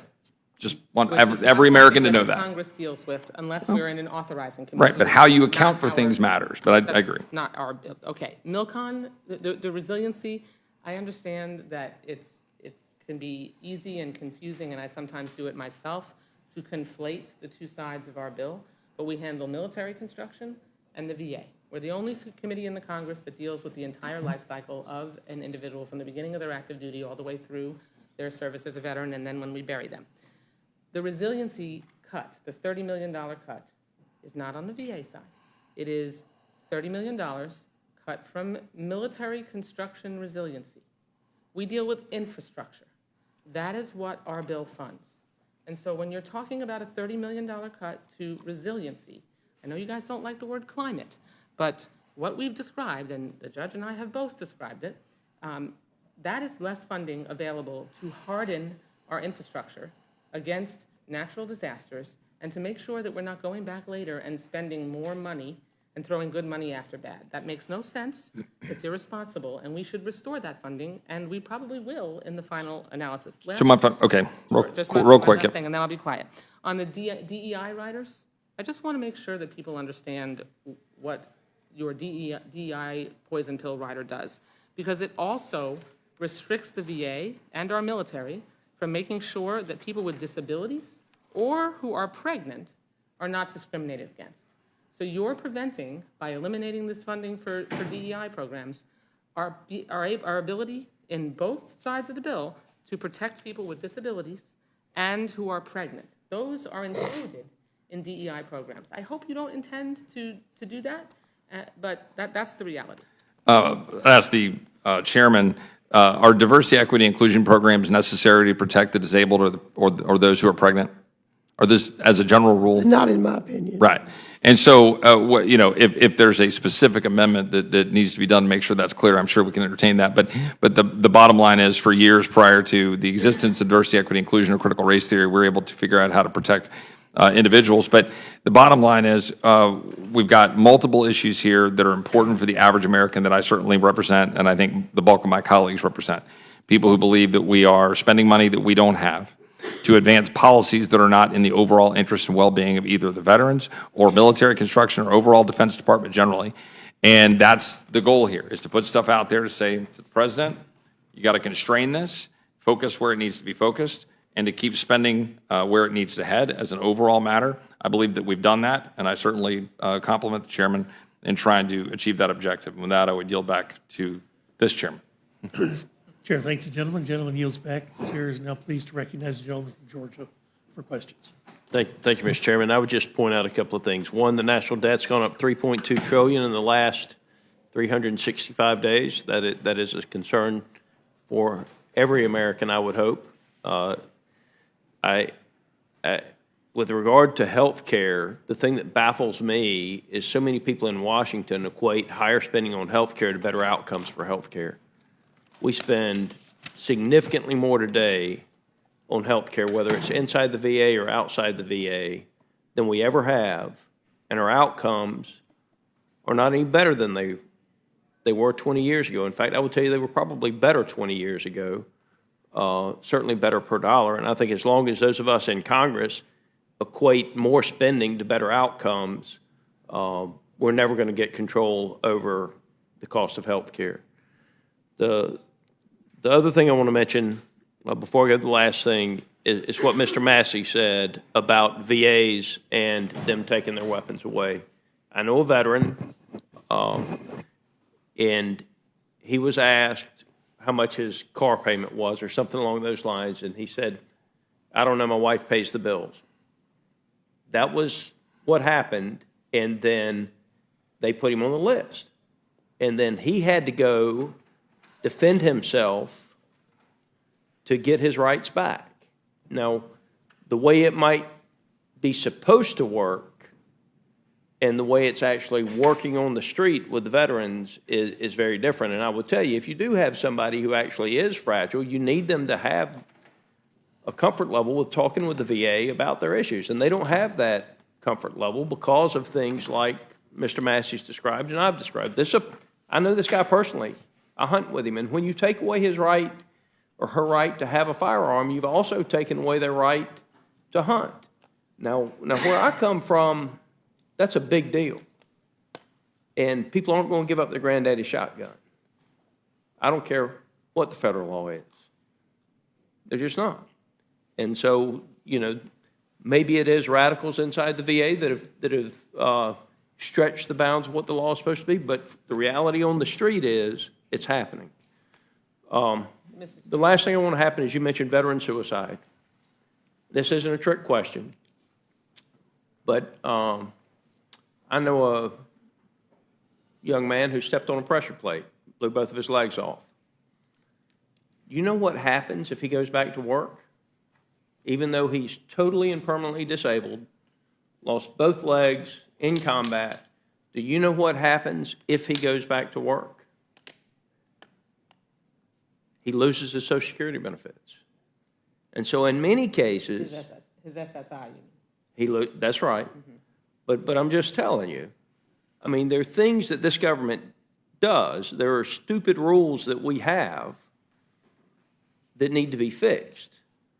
Because if you want to get right down to it, I mean,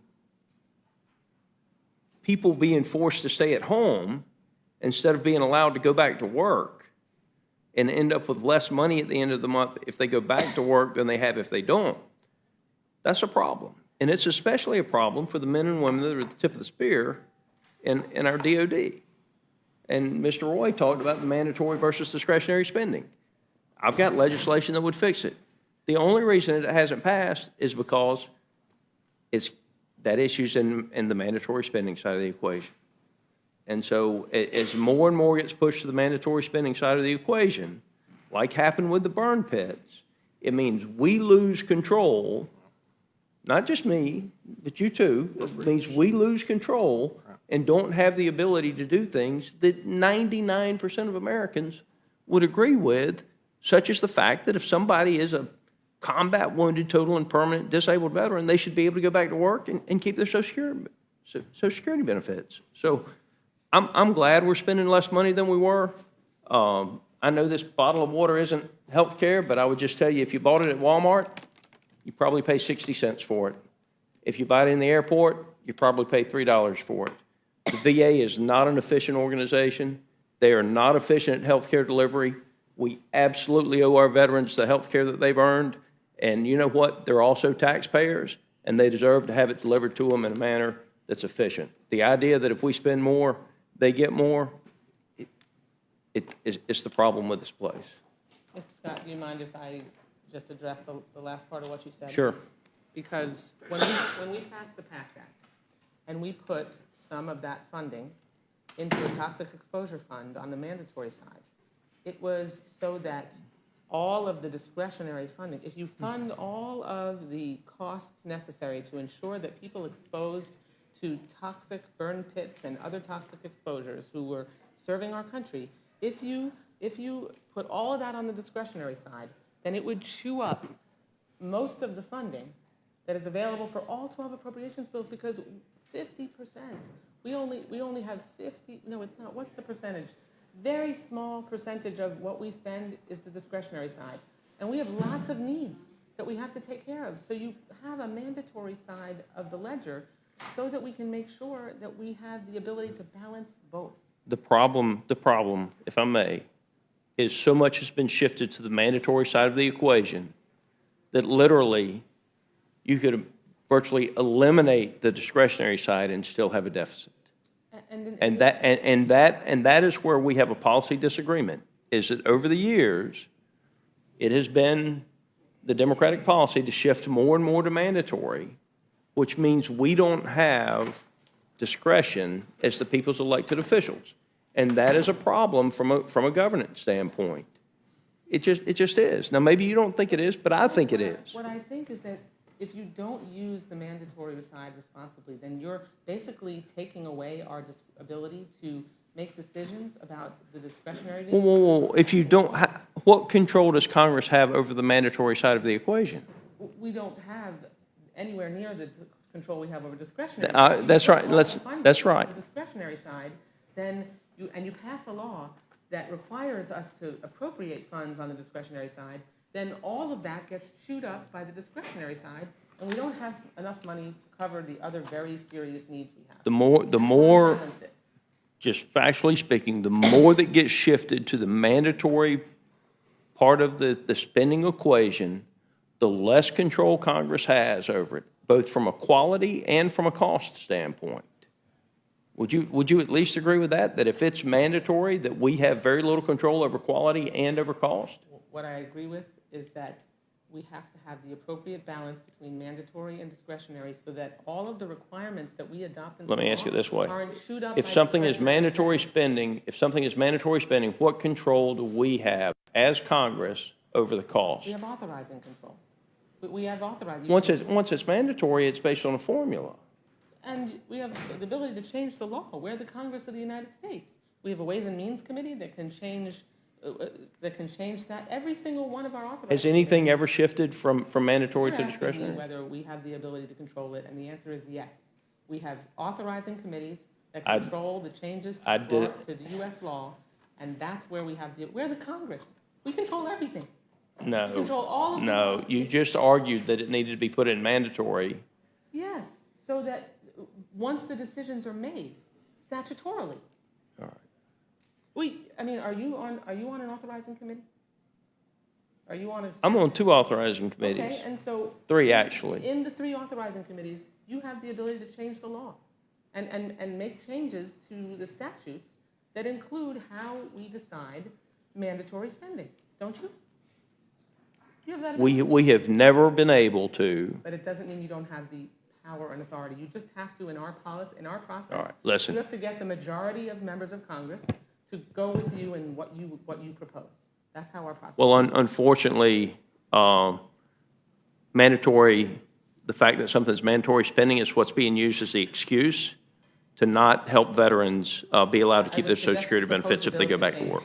Oh, I have proposed a bill, and I would appreciate it if you'd support that piece of legislation. Send it on. Mr. Chairman, I'm going to stop beating the dead horse. I yield. Chair appreciates the gentleman yielding back. I had deferred my time for questions, and really, it's not a question, but an observation that I want to leave with both of you. In the 1990s, there was a move away from, the privatization of base housing. part of the peace move dividend of the away. 1990s. And 30 years has gone by. It's come up over and over again when we do this particular appropriations bill in the Rules Committee. There's been a lot of problems with deferred maintenance, perhaps even some substandard structures. And this is the housing that our enlisted men and their families are living in. So I just urge you as appropriators to pay attention to that. That issue is still important. It doesn't come up today with quite the intensity that it did a few years ago, but it is still important, and we really mustn't fall down on our ability to keep the proper oversight over that. And your subcommittee is the appropriate place to do that, I think. And Mr. Chairman, we are working on that very diligently to make a correction there. Absolutely. We've got issues all over the country with that. Quite honestly, there was a bad planning on that. Back when I first came on this committee, I went out and toured privatized housing, and everybody, soldiers down to, all the way up to generals, were proud of what they had given them. But they did not build in the appropriate repairs that they should have built into the contract. And as a result, like anything else, people will abuse anything they can dodge to do the right thing. I'm sorry, but that's just human nature. I used to do Section 8 housing, not for me, but for my clients. And that particular thing was made the client honest. And I told every one of them, you gotta have a reserve to repair the dwellings, or the dwellings are gonna fall apart. People are not gonna take care of something they don't have ownership in. These people had ownership, but they weren't required to do it. If the soldier's officer told him, fix it, he'd fix it. But he was told, you don't have to fix it. It's part of our contract. And they ignored all the issues. And now we're faced once again with much worse issues than would have been if they'd just gone out and fixed the water heater. And by the way, I have paid for 2 water heaters in the last 60 days. And I paid for them, not my insurance company, unfortunately. But the point is, that's part of life. People will try to take advantage of you, and that's why a good lawyer has to write a good contract. Mr. Chairman, can I point something out, though? That's another good example of the bipartisan. First of all, you're 100% right. And part of the bipartisan work that we do together is that when we had the crisis a few years ago after the Reuters story and the horrific conditions that were overseen or not overseen by the privatized military housing, what we did in our bill together is we added a layer of funding that we provided to the DOD senior leadership to make sure that they implemented an oversight process on the ground in the military bases so that we could have a grassroots way of our senior military who are in privatized housing and also barracks now going forward, where they have someone they can go to and get a response right away and are not like interminably dialing into 800 numbers that never get answered by the private companies who are making billions of dollars off of our service members. Well, I appreciate you all keeping up with that. We're on It's top of that. extremely important, and unfortunately, we've learned if we don't keep our eye on it, it doesn't improve on its own. I want to thank our witnesses for spending so much time with us. This panel is excused. Thank you very much. And I want to welcome our second panel, Representative Keith Self and Representative Jason Crow from the Committee on Foreign Affairs. We'll give people just a minute to exit the room, and Representative Self, if you'll join us up here, and we welcome your testimony.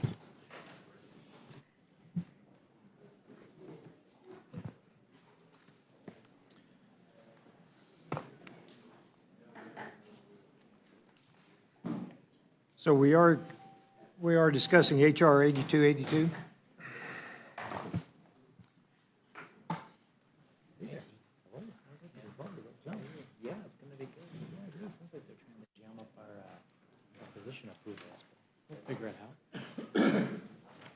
Representative Self, this is the Rules Committee. 8282 is the subject under discussion, but as you've heard, we can talk about anything you want.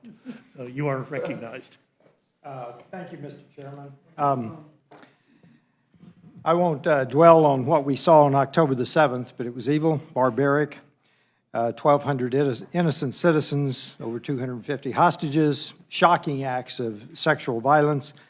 Nearly 8 months later, we still cannot comprehend the psychotic depravity with which Hamas live-streamed their barbaric actions so that the whole world could see.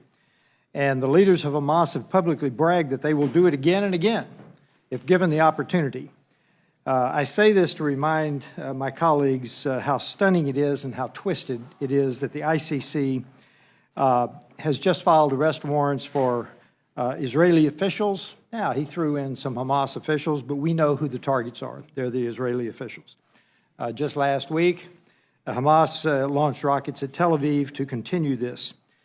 Israel is a democracy. They have a strong judiciary. They're a strong democracy in the Middle East. They're our strongest ally, certainly in the Middle East, if not in the world. And they have ways to hold people accountable for their acts. Like the United States, Israel is not a party to the Rome Statute, a treaty that established the ICC. For these reasons, the ICC does not have jurisdiction over the United States or Israel.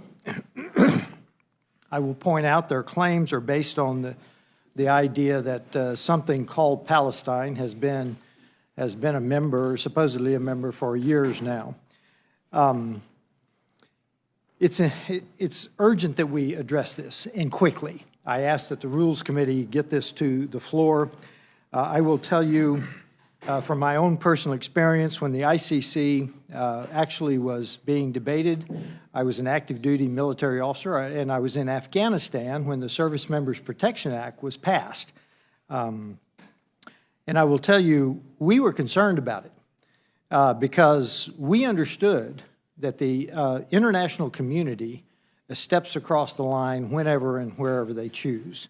And we were concerned that the United States, first of all, might join the ICC, but secondly, if the international community got this authority in the ICC, that they would do whatever they could, because we understand that nations like the United States, the preeminent Western states with the rule of law, would be what they would target. Congress made it abundantly clear through the American Service Members Protection Act of 2002 that the United States would strongly reject interference by the ICC, and that was a vital bill. But in this case, I think that we need to go further. We need to make sure that this illegitimate case against Israel is understood, and we will take action against anyone that tries to overstep their bounds against Israel, and I look forward to your questions. Gentleman yields back. Thank you for your testimony. Representative Crowe, you're recognized for your testimony. Thank you, Chairman Burgess, Ranking Member McGovern, and members of the committee. The world is an increasingly dangerous and volatile place, and America needs friends and allies now more than ever. The bill before us, the Illegitimate Court Counteraction Act, will do significant damage to our national security, to American leadership in the world, and prohibit a more measured method of addressing this issue. In short, it is bad for America. I come before you today, a combat veteran, a supporter of the American Service Members Protection Act, a longtime supporter of Israel's security, and someone with concerns about the ICC's approach to this case. I also come before you today as someone who believes that America is best when we lead with our values, uphold rules-based institutions, and differentiate ourselves from our adversaries. It's for these reasons that I must vehemently oppose this bill. Now, we can debate the issues of jurisdiction and approach, but attacking this court is an egregious overstep that risks our moral authority and our leadership. There are repeated instances in which we have, as a country, recognized that it's in America's interest to support the ICC. An idea the U.S. and this Congress, including members of this committee, have repeatedly recognized. Congress overwhelmingly adopted several pieces of legislation that broadened our ability to provide support for the ICC. Legislation like the Ukraine Invasion War Crimes Deterrence and Accountability Act that many in this room voted for, including an effort led by Chairman Burgess calling on the ICC to act should anything happen to President Zelensky, including a bill that I led in FY23 IAA that mandates the creation of a Russian atrocities special coordinator within the IC. If the bill before you was signed into law, we would lose our seat at the table and our ability to shape court policies. The U.S. provides support for many ongoing investigations: Darfur, Ukraine, Cote d'Ivoire, Myanmar, the DRC, and elsewhere. All of these would be jeopardized if the U.S. sanctioned the ICC. American leadership is at its best when we're able to distinguish ourselves from our adversaries like Russia. Last year, Russia placed several ICC officials on a wanted list after the court issued an arrest warrant for Vladimir Putin. If we sanction the ICC now, what is to prevent Russia from using our own actions to justify theirs? And sanctioning officials for doing their duty, are we comfortable embracing the same foreign policy that Putin does? This is not, nor should it be, a race to the bottom. The U.S. helped to build the system that has brought us unparalleled prosperity since World War II. This period included laying the groundwork for the establishment of an independent international criminal tribunal like the ICC. Though we may not be a member of the court or a party to the Rome Statute, 124 other countries are. In fact, the ICC's largest funders are amongst our closest allies: the United Kingdom, Germany, Italy, France, and Japan. This bill puts us at serious risk of being forced to sanction many of our closest allies and partners, including 30 out of 31 NATO allies, 6 out of 9 major non-NATO allies who have obligations to the court, like Argentina, Australia, Japan, Jordan, New Zealand, and the Republic of Korea. This bill would put us on the untenable position of sanctioning our allies and partners. It would ensnare Dutch companies and nationals where the ICC is based, as well as nationals of other U.S. allies and partner countries who serve the court in a supportive capacity. But now we get to perhaps the most disturbing element of this bill, that it applies to the family members, including children, of designated individuals. Do we really want to be a country that targets people's families and children? If we do this, are we protecting American might, or are we projecting American spite? This is not who we are, nor who we want to be. This draconian approach is not necessary. There are other ways of addressing this issue: diplomacy, resolutions on a sense of Congress, encouraging and supporting Israel and challenging the court's jurisdiction, among many others. Everyone in this room understands that we are in an era of great power competition. The outcome of this competition will shape the world our children and grandchildren inherit. Only if we win will we be able to project a world that is led by our values and our ideals. This bill threatens that future, and I urge the committee to reject it. I yield back. Chair, thanks, the gentleman. Gentleman yields back. Representative Self, let me just ask you, as a practical matter, if what Mr. Representative Crow just suggested is correct, what is the harm if this bill does not pass? The harm if this bill does not pass is the globalist agenda will win. He wants us to lead. Let's lead. Let's change the behavior of our allies. They want to lead. They use the word lead, but then they say, let's surrender. We need to make sure that the people who are not signatories of this organization are not targeted by it. And we can say that he didn't want to argue the details, but I will tell you the precedent that we set. Precedent is powerful. And he also said that something about moral equivalence with Russia. It doesn't exist today. But this administration wants it to exist. And they're doing everything in their power to make sure that it becomes about. That's what we do not want. Listen, I want to thank both of you for being here today. We've obviously had a long day already. We're probably going to have a longer day still. I appreciate your testimony. I'm going to yield to the ranking member of the Rules Committee, Mr. McGovern, for any comments he wishes to make.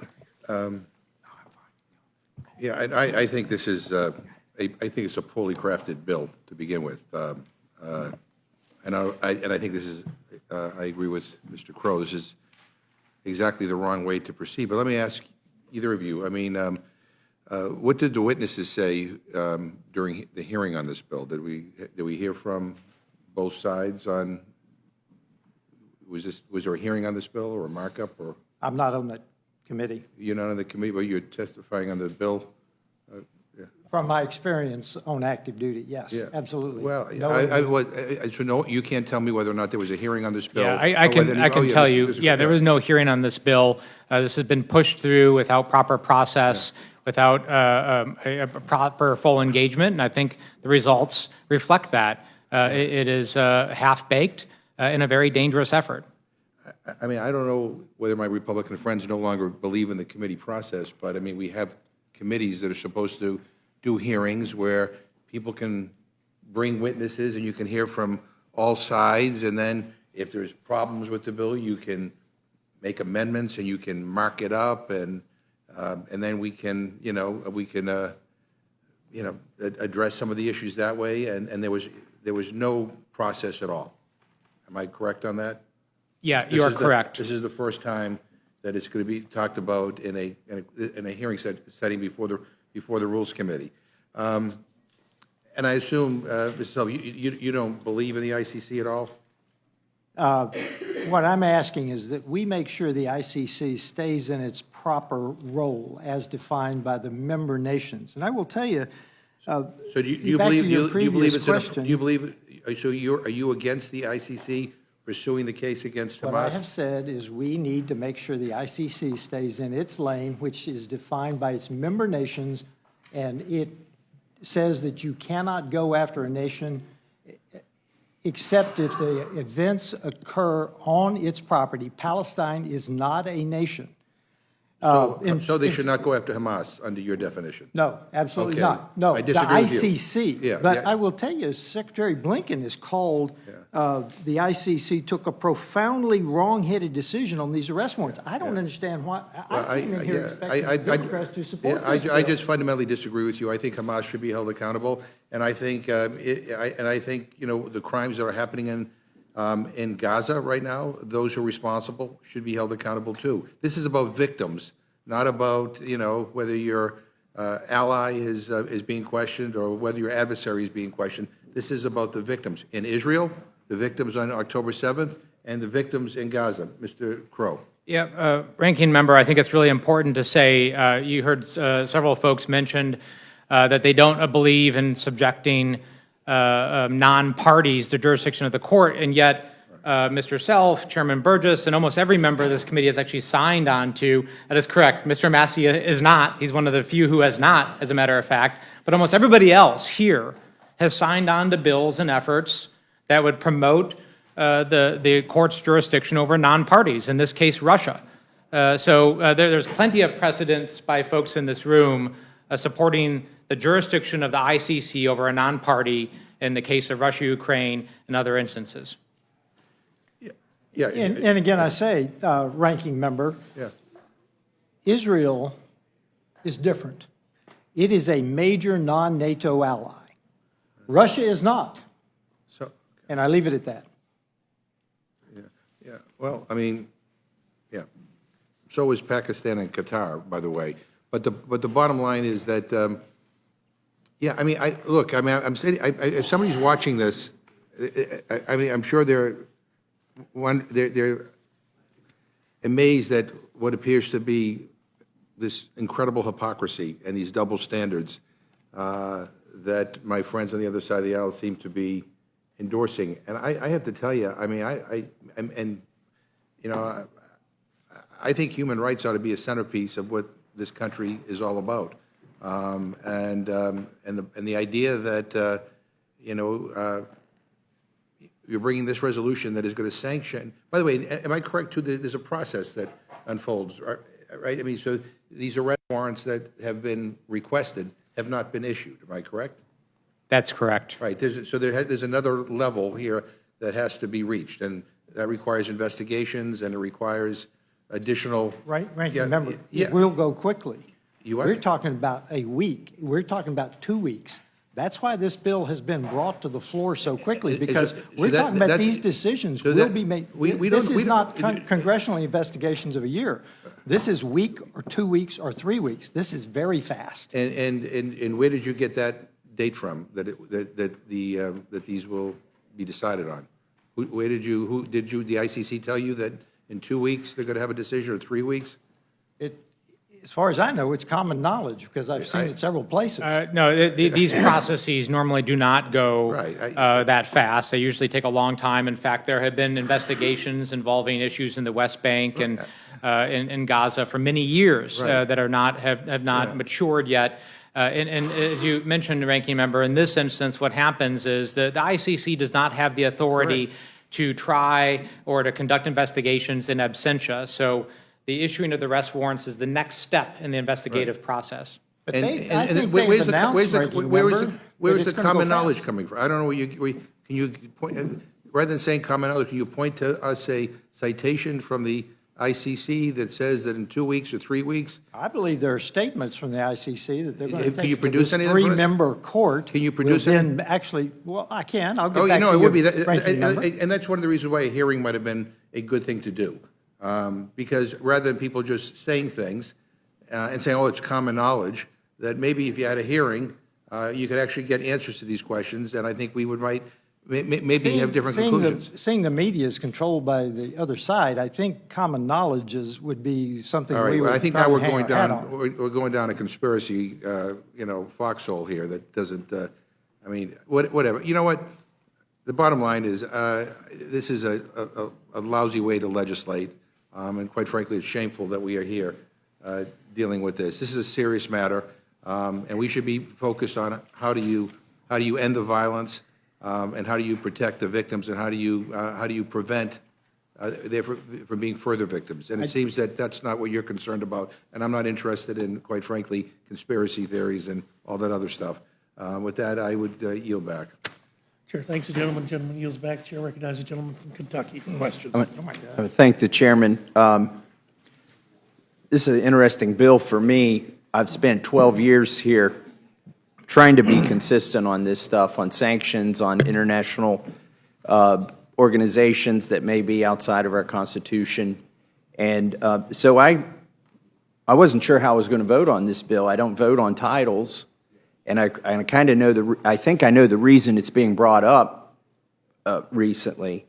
But I've read the bill, and I've noticed some interesting things about it. So when I asked you, Mr. Self, about this, isn't it true that the bill does not mention Israel, Netanyahu, Gaza, or Hamas, or any specific country or person?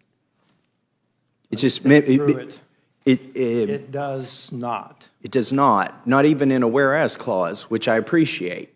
Usually, a lot of times, the whereas clauses are the reason I vote against a bill, because it's whereas something that's not true, and now we're going to resolve this. But I didn't see, there's no whereas clause here, so I appreciate that. It doesn't target any specific country. Now, it does have categories of countries, like NATO allies or strong non-NATO members, strong allies, et cetera. The reason I scanned the bill to make sure it didn't have anything like that in there is I don't want to condone what Israel's doing. I don't want to condone the way Netanyahu is waging the campaign against Hamas, because I think there are too many civilian casualties. 1% of the civilian population of Gaza is no longer breathing air, no longer on this planet. And we've just somehow accepted that level of civilian casualties, whether it's 2 civilians for every enemy combatant, is okay, which I do not accept. So I just wanted to make sure when I read this bill, even though I know the urgency for it, the reason it's coming up this week, obviously you've mentioned the context for that, is the common knowledge that ICC is going to target people that aren't within its jurisdiction. But I want to be clear, and this may be the only chance I get to speak on this bill, I do not condone the way Netanyahu or any of the generals in Israel are conducting this war. But I do support this bill because none of that's in there. Israel's not in there, Netanyahu's not in there, Gaza, Hamas, none of that is in there. It's written generally, which I think most bills should apply not just to specific actors, but in whole, you should say what you mean to do, and I think this bill does, which is, and I think it's a strong statement that we are not in the jurisdiction of the ICC, and a lot of our allies aren't either. It does have sanctions in it. Now, I've never voted to sanction another country. I've been here 12 years. I've never voted to sanction another country. But this bill doesn't sanction countries. It sanctions an institution which I don't believe we're under the jurisdiction of. It's a global institution that has members who aren't member countries, who aren't democratic, and we are not in the jurisdiction of this institution. So I think pushing back on it is a wise thing to do, not because of the special circumstance right now, but because we would never let President Biden be subjected to this court. We would never let President Obama, I mean, there were people who wanted him, not too many in this country, but there were people outside of this country who thought Obama was a war criminal for the drone strikes that were conducted on wedding parties. There are people who thought that George Bush was a war criminal. And we would never submit one of our leaders, and I notice this bill also covers members of Congress, we would also never submit one of this body to a global institution which we don't recognize as having jurisdiction over us. And even if this body voted to give this global institution jurisdiction over Americans, I would vote hell no on that. So, The gentleman. yeah, I'll yield to the gentleman One from second. Texas. I just want to clarify for the record, because I just want to make sure we're accurate here. I certainly, statement against interest, I would certainly want your support of the bill. The legal language does not mention Israel. The findings do have some references to Israel and the Prime Minister. I just want to make sure that's clear for the record. Okay. Yeah. Are those in a whereas clause, or? They're in findings at the first place, Okay. first page. It might have been an older draft or whatever, but there are a couple findings, and the gentleman can look. Well, maybe I'll vote against it. Well, you might. I want the there are record to six- reflect the reality. If I may. Yes, please. There are 6 references to Israel, 1 reference to Benjamin Netanyahu, 1 reference to Minister of Defense Yoav Gallant, and it does go into detail strongly condemning the investigations against those individuals in Israel. So I may have been operating off an earlier draft, or just, but this still stands after the resolve clause.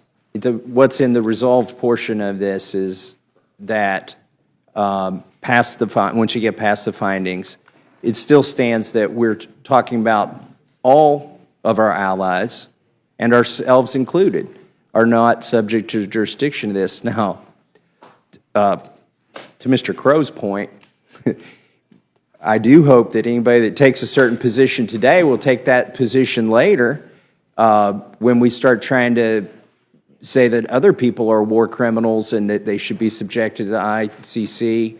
I am concerned that there may be a double standard here on both sides of the aisle. Yes, Mr. Crow. Yeah, again, if I may, and I do appreciate your consistency on this issue, Mr. Massey, and even though I disagree with it, but you have been consistent, I will admit that. I think there's a really fundamental difference between having concerns over jurisdiction, which I do, actually. I have some jurisdictional concerns with the ICC in this case, the case that's under consideration in this bill, because it implies that there is a state of Palestine, and while I support a 2-state solution and a pathway to achieve that, we are not yet there. So there's a jurisdictional element there. And also, like I said in my opening statement, a long-time supporter of making sure we're defending our troops and not subjecting us unnecessarily to the jurisdiction of the ICC. So there's a difference between having concerns about jurisdiction, which I share, versus affirmatively reaching out and sanctioning this body. This body, which includes 30 of our NATO allies. Only the United States and Turkey are the only NATO countries that are not parties to and don't have legal obligations to the ICC. And then 6 other major non-NATO allies as well. So significant treaty obligations. Are we in that list of people that aren't, you said there's 2 NATO allies, right, as well as us? Of all of NATO, it's only the United States and Okay. Turkey who are not a party to the ICC. And I hope we never are. Like I said, I would never want to subject a member of this body or a member of the executive branch of this country. As I think Mr. Self said, if we're going to lead, we should lead. And we should have good relations with every country. And we should conduct ourselves in a manner that sends a signal to the rest of the world that we're not tyrants. And when confronted with that, we'll go against it. But Mr. Self, did you have something to say? I would. I'd like to address a couple of your points, Mr. Massey. The urban warfare is the most dangerous warfare for civilians. The casualties in Gaza have not been out of line with historic norms at all. In fact, they've been pretty good in terms of percentages. The problem I have with that statement is that the Biden administration just recently withheld a package of weapons systems. Now, they focused on the 2,000-pound bombs because that sounds big, and believe you me, they are. But there were 2,000-pound bombs or 500-pound bombs in there, but the one I want to focus on is the precision guidance add-ons that were also in that package, that they were going to strap on those bombs to make a dumb bomb a precision-guided weapon. So they held that up. I want to give you as much time as you want, but that was a week before last bill. I mean, I mean, we were talking about withholding that, and you and I did vote differently on that bill, I think. But this week's bill, by the way, I did have the copy from 3 days ago and not tonight's copy. I wanted to get the record. Thank you. Where do you get an actual copy? So anyways,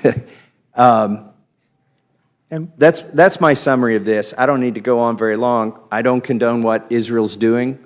I think, you said these are acceptable ratios of civilian casualties to... I didn't say acceptable. I said historic norms. Historic norms. Well, if 1% of the U.S. civilian population were eliminated, that'd be 3.5 million people. That would be 1,000 9/11s. So I don't accept these numbers, even though historically they may. I mean, there have been a lot of atrocities over historically. And I don't think we should be a party to that. And I think that what's going on right now in Gaza is too many civilians are dying. I understand that there's tit for tat, and if Hamas strikes Israel, Israel's going to strike back, but there are way too many innocent civilians dying. So now that I have the most recent copy of the bill, and there are findings in the newest copy, I need to see if I'm still going to vote for it. If I may. Yes, Mr. Crow. Yeah, and first of all, to Mr. Self's point, I am personally and intimately familiar with the rigors of urban combat. I, in fact, fought as a paratrooper in the Battle of Asamoah in 2003 during the invasion of Iraq, and the Battle of Asamoah was the largest, most sustained urban combat that the 82nd Airborne Division was involved in since World War II. But I also have taken it upon myself to dive really deep into the details of this particular conflict from a policy perspective. And our government and other organizations have done very detailed analysis of the last 10 major urban conflicts, of which this is by far the worst. So I'd be happy to set up a briefing or more information to Mr. Self and others that show that this particular conflict in Gaza is significantly higher in terms of civilian deaths than the other comparable conflicts that we've seen in modern history. Well, I appreciate your service in urban combat.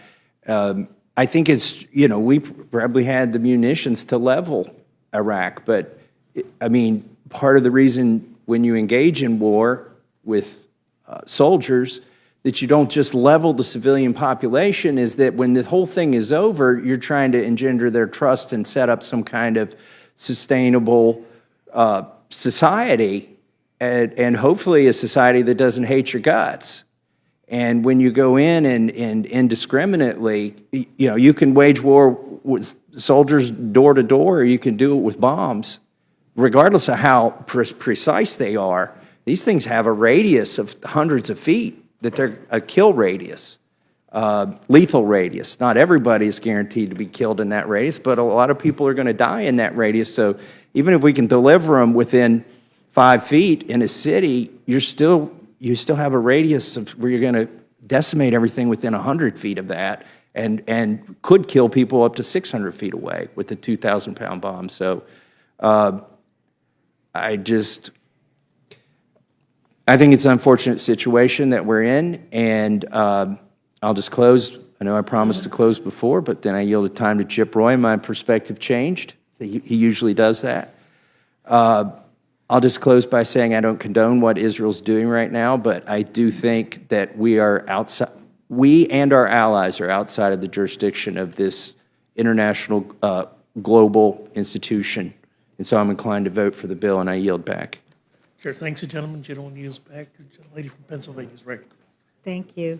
I think part of the exchange that we just heard between Mr. Massey and Mr. Roy shows the need for a markup here. There's multiple versions of this bill circulating, and nobody's entirely sure what's in it because the language has been changed, the predicates have been changed.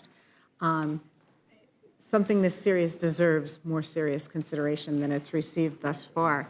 You know, since October 7th, we've seen a variety of foreign and domestic actors trying to exploit the war in Gaza for political gain. Here in Congress, as Mr. Massey pointed out in a recent debate, House Republicans have brought bill after bill after bill to the floor simply to play politics here in D.C. Now we've got the actions of the International Criminal Court posing a really serious and complicated diplomatic dilemma. And this bill totally fails to meet the seriousness and the complexity of this moment. It's totally fails to meet it. It's poorly drafted. It's not going to do anything to bring an end to the conflict, but it will damage our relationships with our allies. It will damage our status in the world stage. And it apparently can provide some cover for Putin, among others. So for all those reasons, it does not appear to be a good use of our time. I think it's seriously misguided. Representative Crow, you talked about the fact that this bill would sanction 30 of our NATO allies as well as other allies and impose sanctions on people completely unrelated to the court. Is that right? It has an indirect effect on those. So the bill itself sanctions the ICC leadership and those directly or indirectly providing support to the ICC, which, you know, the 30 NATO allies who are a party to the Rome Treaty, as well as our 6 non-NATO major allies as well, would be implicated in this sanctions as it's broadly drawn in this bill. Okay. Anything else you want to add? I think it, you know, as I said in my opening, I think the precedent of being in the situation of having to sanction our allies or military personnel or government officials of our allies is a very dangerous precedent that should not be set. Okay. Thank you. I yield back. Chair, thanks the gentlelady. Gentlelady yields back. Chair recognizes the gentleman from South Carolina. Gentleman has no questions. The gentlelady from New Mexico. Thank you so very much, and thank you, Representative Massey, for raising some of those issues that you did in your questioning, because I do think that we need to be careful that we don't start talking about it's reasonable to have this many people die, right? They are civilian deaths. There are deaths of children. There are deaths that are not warranted, and not a single one of them deserves to die. And I think that that's an important thing that you're raising. Mr. Crow, I was not able to be here, but I took note of some of your comments, and I think the importance of making sure that we do not undermine the alliances we have across the world is very important, and that the perspective you bring to it, which is very unique, of having been there and knowing what it means to have the support of your allies is something I value. So unless there's anything that you want to add. Yes, thank you, Ms. Ledger-Fernandez. In addition to the reputational damage, which I think would be severe in the impact on our allies and our partners, there's actually the direct impact as well. I mean, we have numerous instances right now where we are providing information and support indirectly to ICC investigations, DRC, Burma, Cote d'Ivoire, Ukraine, because that's in our self-interest. We as a country have determined that it's in our self-interest to support victims, to support accountability in those areas, and to try to address conflict in those areas, because that's in our national security interest, all of which would be undermined and substantially jeopardized if this bill passes. Thank you very much. And with that, Mr. Chair, I yield back. Chair, thanks the gentlelady. Gentlelady yields back to the gentleman from Texas. Recognized for questions. I thank both gentlemen for being here and testifying. Just a few things. I know we're trying to move along in the interest of time. I would just, since we had the exchange with the gentleman from Kentucky, just stipulate for the record, I assume the gentleman from Texas, or from both gentlemen, agree in broad terms, the findings are laying out first that the United States and Israel are not parties to the Rome Statute or members of the ICC. And so therefore that raises legitimacy or jurisdiction over the United States or Israel. That's one primary, I think, an important point. Lays out the extent to which the prosecutor, Mr. Khan, announced arrest warrant applications for the Prime Minister, which I don't believe is disputed, and applications, to be clear, because some people get that wrong in the press, but for the Prime Minister and the Minister of Defense, Mr. Gallant, and does say that those should be condemned. I think, which I certainly agree with respect to condemnation. I believe there's bipartisan agreement on that in broad terms. And then there's a couple of other things in here which people can see, and the ICC's actions against Israel are illegitimate and baseless, which, again, consistent with the point here about the ICC itself, which I would argue is consistent with what the gentleman from Kentucky was saying, but I'll let him judge that for himself. But just for clarifying, since we had a discussion about it, I wanted to make sure people understood why those findings existed. I would ask the gentleman, Mr. Crow, respectfully, I mean, having served, do you believe that the ICC should be able to go after an American serviceman? I do not. Good. On that, we have agreement. Do you believe that the ICC should be able to go after one of our allies? Depends on the allies and the circumstances. Every individual circumstance is different. I'm assuming you're talking about this instance of Israel. I do have concerns of jurisdictional issues, and those are concerns that I think are worth debating.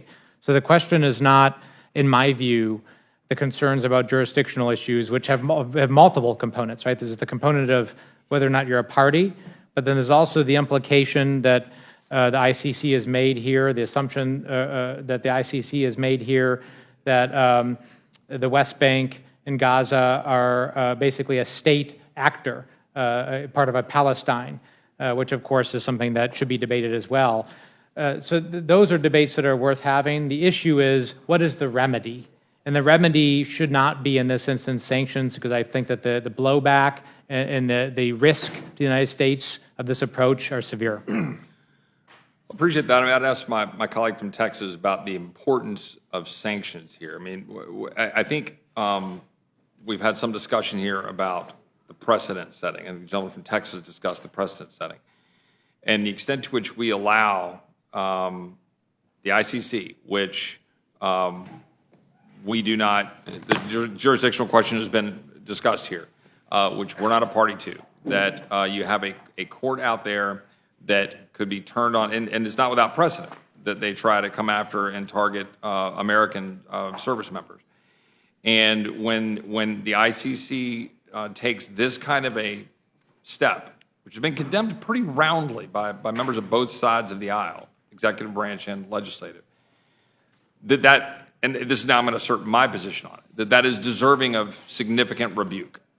And that without something with teeth, that you're not going to limit the extent to which the ICC feels empowered and permitted to engage in this sort of activity in the future, including directed towards our own service members or our own Americans engaged in this kind of activity. And so I would ask the gentleman from Texas if he agrees with that and underscores the importance of timing, that stopping this before it moves very far down the track is critically important because of the unbelievably egregious nature of the ICC announcing the intent to issue warrants against the Prime Minister of Israel. I mean, I just want to say that out loud.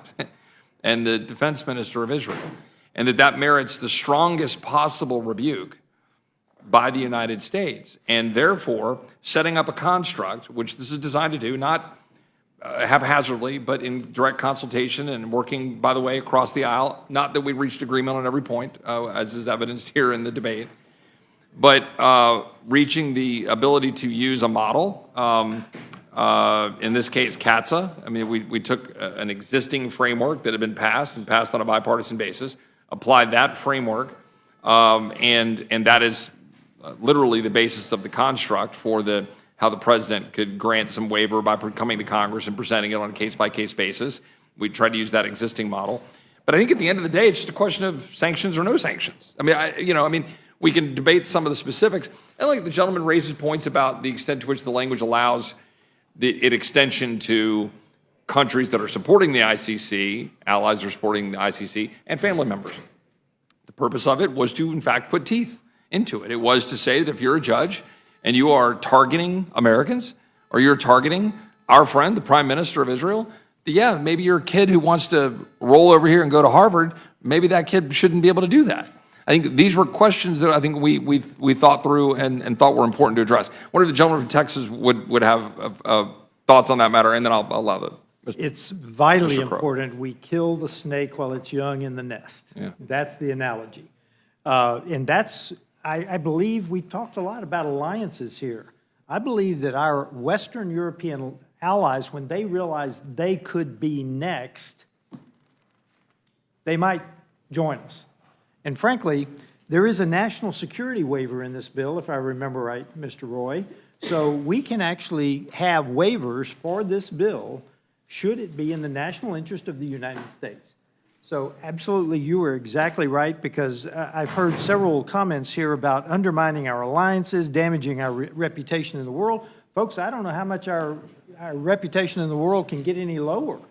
There's an old saying about whales in the ocean, but we've got to do something to reestablish our reputation in the world. And I yield back. I assume the gentleman both. I'll let the gentleman respond. Mr. Crow, did you want to respond or Sure, I vehemently disagree with this notion that our reputation worldwide is couldn't be lower. So what does it matter? I think our reputation matters a lot. I think our reputation is very strong. We certainly have issues like every country that we need to address. But as I said in my opening, this is not a race to the bottom, nor should it be. And we work with the ICC all of the time when it's in our vital national interests, right? So if we're going to be about rules of law, if we're going to be about consistency, if we're going to be about supporting international institutions, then the thing about rule of law is you either support it all the time or you don't. You can't support it some of the time, or you can't only support it when you agree with it. And why I raised that last point is because, and I raised this also in my opening, you all supported the Ukraine War Crimes Deterrence and Accountability Act, right, which supports the ICC investigations against Russia, when Russia is not a party. So, to stand here now and say, the jurisdictional issue is the predominant one doesn't really fit with the history there. Then the last thing I'll say is the facts of specific instances are really important, because one of the primary things to look at when you look at whether any tribunal is appropriate for a given instance is the issue of whether or not there is an internal domestic legal process that can actually handle the issue within a country, right? And that's one of the reasons why we've all supported prosecutions and actions against Russia, because of course there is no viable internal process there. So we have to look at every individual circumstance on its own merits. Mr. Roy, if I could respond to the Ukraine comment. Did not Ukraine authorize action inside Ukraine? Well, in my recollection of that bill is that it did not specifically mention the ICC. I understand the gentleman's point, but I think what's important here is the threshold question, and the gentleman responded to it honestly, and I appreciate that when posed with the question whether the ICC, if it went after our own service members, the gentleman said he would not support that, nor would I, nor do I think any of us should.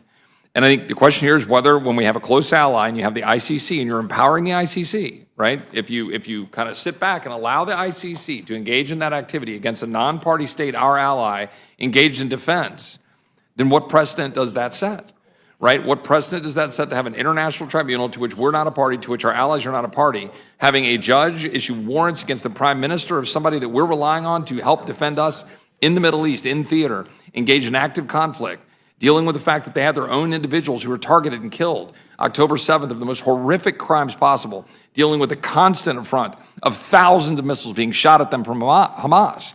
And we can debate, and I'll take the gentleman at his word about the relative ratio, rate of casualties and with respect to civilians in Gaza. I've certainly seen reports that would suggest that the numbers are actually fairly impressive in terms of what they've been trying to do to target and avoid hitting civilians while still trying to carry out the activity of taking out Hamas. And I think here the question is whether the United States of America stands alongside Israel in trying to stop Hamas from continuing to do what they're doing, which is targeting Israel, to eradicate Israel, undermine Israel, our ally, our stated ally. And that, I think, is what is right before us right now.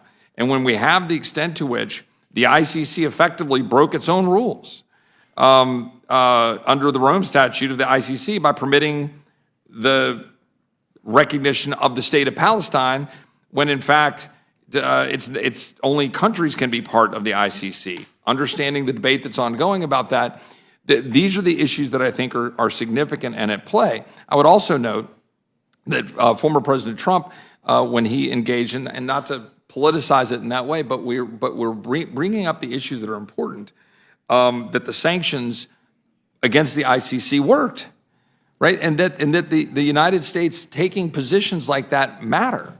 And this is what it boils down to. Bottom line here is we have a significant number of our Democratic colleagues who recognize what the ICC did here was horrific and needs actual teeth in response. We hope and believe that those Democratic colleagues will join with us in saying the United States should speak with a consistent, loud voice and sanction the ICC for what they're doing to our ally Israel. And unfortunately, the White House seems unwilling to want to take that step for political reasons, whatever reasons we want to ascribe to the White House. And I'll only say that I had a significant, I'm not going to talk about private conversations, but I had a large number of conversations with Democrat colleagues across the leadership spectrum and rank and file about this bill and this issue. And there's a lot of interest in wanting to work on it. A lot of it, and working on this construct, a construct that is not plucked out of thin air, isn't just made up, is modeled after existing statutes that we have agreed to. Literally take the statute right out of it and boom, put it in here and apply it.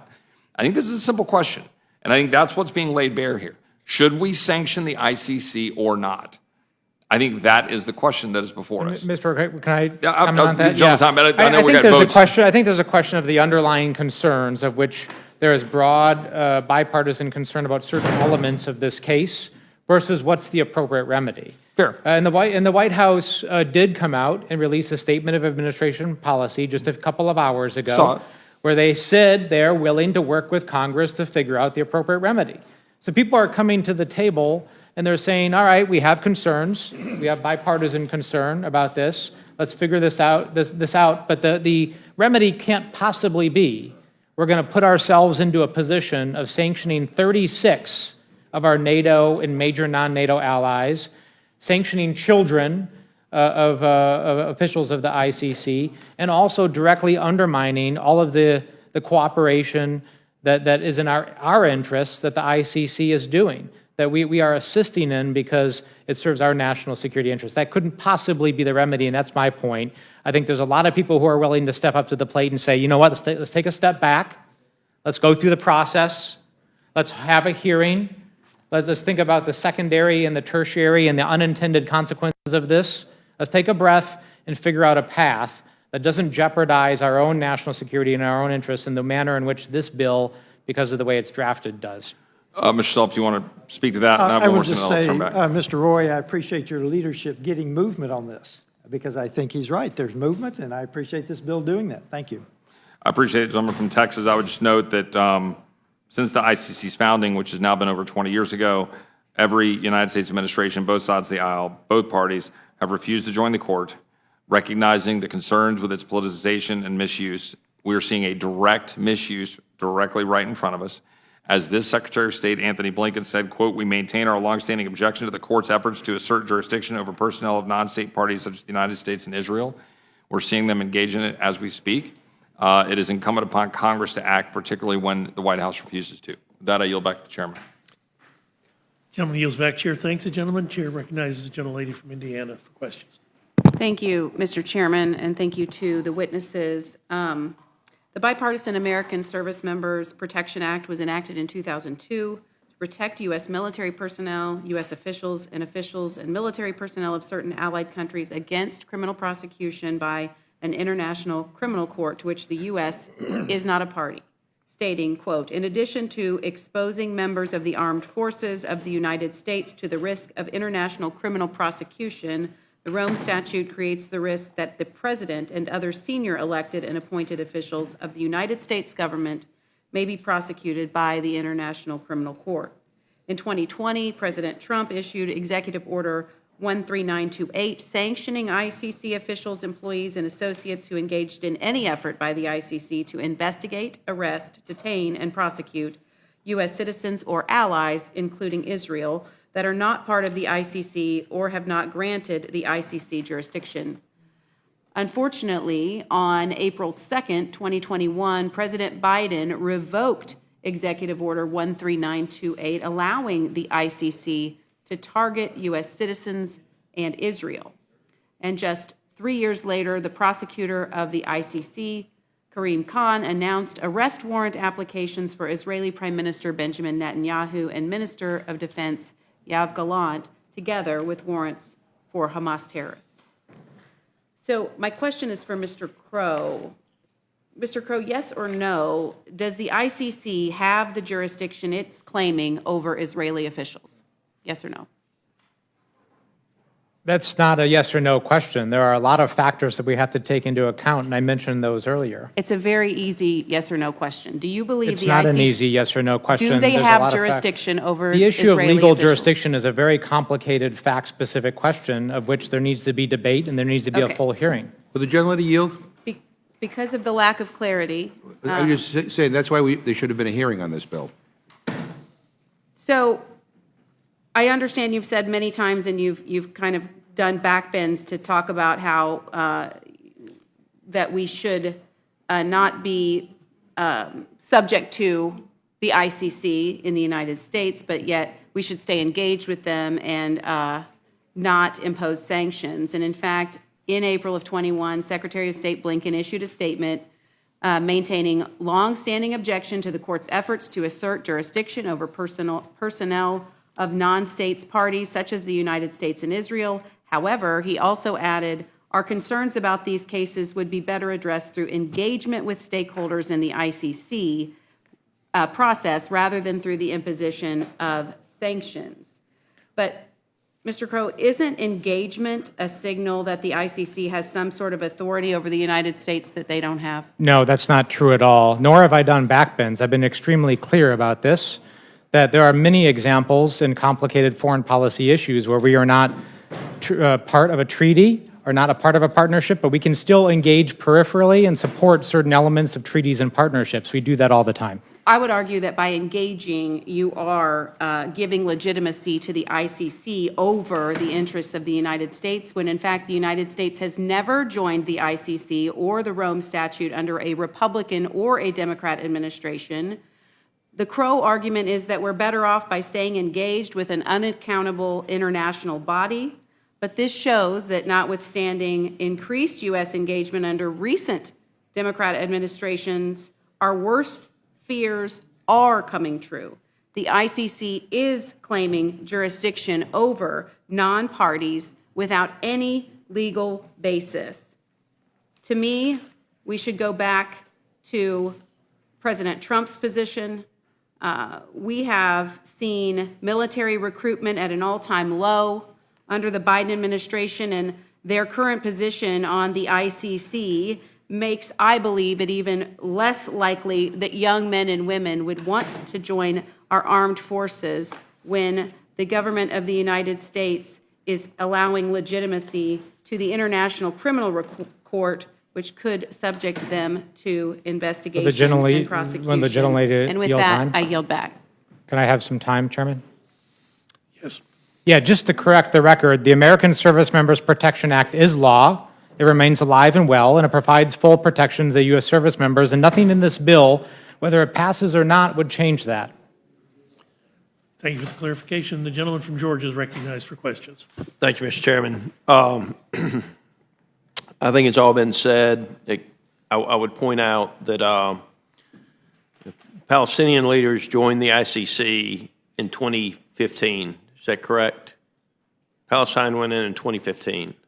That's what they say. I'm not sure that they joined. I Okay. think because they were not declared a state in 2015. Still have not been. Okay.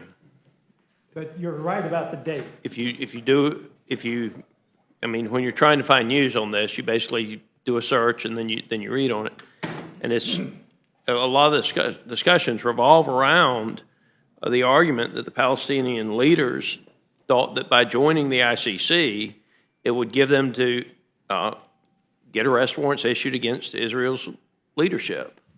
Now, I'm not saying that's true. I'm saying if you go back and you simply read the articles that are out there, that's one of the primary reasons they joined it. So they don't have jurisdiction over the U.S. We have chosen not to join them. They don't have jurisdiction over Israel. Israel has chosen not to join them, and I understand why.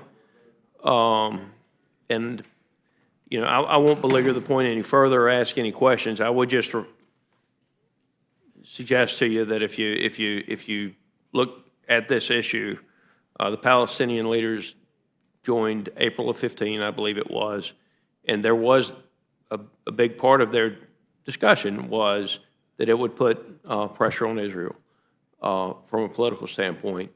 Now, there was an argument against that, and that it was going to subject some of their homegrown people to some of the same potential arrest warrants. But I think it's disingenuous for anyone to equate what Israel has done to what Hamas, a terrorist organization, is doing.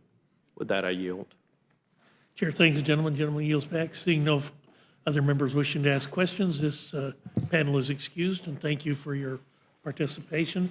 Without objection, the committee stands in recess, subject to the call of the chair, returning at the beginning of the last vote.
Committee will reconvene.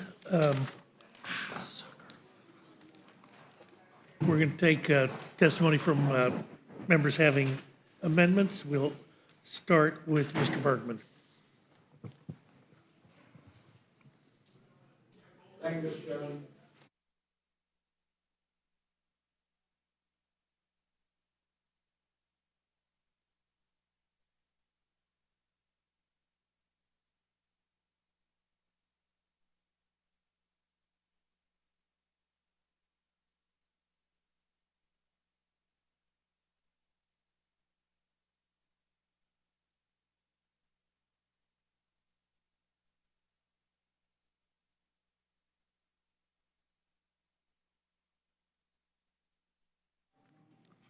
How about now? Louder now? All right. I'm not going to start over if you don't mind. Okay. Research over the past decade has demonstrated clear positive results in psychedelic-assisted therapies treating previously untreatable post-traumatic stress disorder. I am repeating this because I think it bears to understand what exactly we're trying to accomplish in the mental health spectrum. Depression, addiction, and anxiety, hidden scars that disproportionately affect those who served in uniform. The past year has seen significant bipartisan support in Congress for advancing research into and ensuring the eventual availability of these treatments for patients following FDA approval of the different therapies. This includes the 2024 NDAA, which allocated $10 million for DOD to conduct clinical trials into psychedelic treatments for active duty service members. Last year, Congressman Correa and I offered an amendment to the FY24 Milcon VA bill, urging VA to conduct a large-scale study into psychedelic therapies to treat PTSD. That amendment was made in order by this committee and approved unanimously on the floor. Following this show of congressional support, the VA issued a request for applications in January to study the use of MDMA and psilocybin in conjunction with therapy to treat PTSD and depression in veterans. While the department has previously been involved in small-scale, privately funded studies, this is the first time in more than 50 years that VA has committed funding to research these compounds.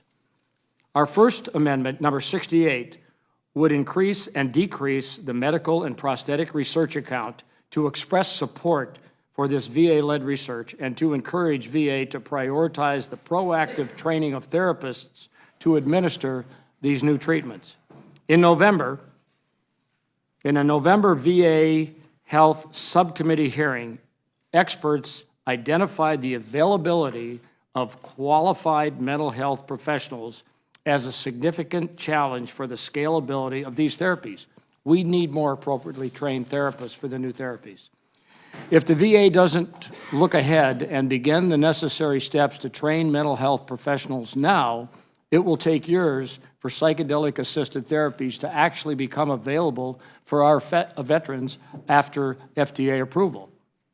Our second amendment, number 70, increases and decreases the medical services account to urge VA to report to Congress no later than 180 days following FDA approval of MDMA-assisted treatments, again, following FDA approval, to treat PTSD on possible incorporation of the treatment into the VA formulary and the justification for such determination. This language is based on Congressman Derek Van Orden's bill, H.R. 7347, which the House Veterans Affairs Committee approved unanimously last month. It does not push VA to make a decision one way or another. It merely calls for them to act quickly in making a formulary decision. Any bureaucratic red tape that delays potential formulary inclusion could cost the lives of veterans currently suffering from severe PTSD. FDA approval for this therapy is expected to come in very soon, early August. So it is essential that we take steps we can now to ensure VA does not sit on their hands with this. I'd like to close by expressing my disappointment and frustration with the language that was included, or rather not included, in the committee's report accompanying this bill. Despite strong support for useful and proactive language related to psychedelic therapies, including from members within the Appropriations Committee. The report only, I repeat, only includes an indirect reference and encourages VA to monitor the results of privately funded research. It does not recognize the fact that VA is already pursuing their own research, and it takes no steps to prepare VA for FDA approval that, again, may come within a couple of months. Those who have risked their lives in defense of our country deserve happy and fulfilling lives, and we have the responsibility to ensure that VA is ready to assist them in this endeavor. With that, Mr. Chair, sir, I yield back. Thank you, gentlemen. Mr. Correa, you're recognized to summarize your thoughts. Thank you, Mr. Chairman. I will be brief, but I just have to emphasize that we're talking here about veterans. All of us know that one veteran committing suicide is one too many. PTSD, mental health. For 50 years longer, we've been struggling to come up with a cure, something that helps these warriors in our society. This is the first time in more than half a century that we have something that actually works. Some of the members of Congress here have told me they've undertaken this treatment. Members of Congress, veterans, have undertaken this treatment and swear that if it wasn't for this, God knows where they'd be. All what we want is for the VA to move fast, do the testing, and make sure that they have these therapies ready to take care of our warriors. Simple ask. Thank you, Mr. Chairman. Chair, thanks, the gentleman. Gentleman from Montana is recognized to summarize his amendment. Thank you very much, Mr. Chair, and I would like to thank the committee for inviting us all in today so we can present these amendments. And also, I'd like to thank Chairman Cole and Speaker Johnson and the rest of the House leadership for trying to bring the appropriation bills to the floor much earlier this year than last. I submitted one amendment to the fiscal year 2025 Military Construction, Veterans Affairs, and Related Agencies Appropriations Act. My amendment, number 63, would prohibit funds made available by this act from being used for certain types of assisted reproductive technologies by the Department of Veterans Affairs to ensure additional guardrails are put in place. Specifically, one of the things that my amendment would do is prohibit funding for any infertility treatments or technologies that use pre-implantation genetic testing or any other form of genetic diagnosis to select an embryo based on its health, sex, physical features, potential IQ, or genetic profile. We have to ask ourselves, do you believe that life begins at conception?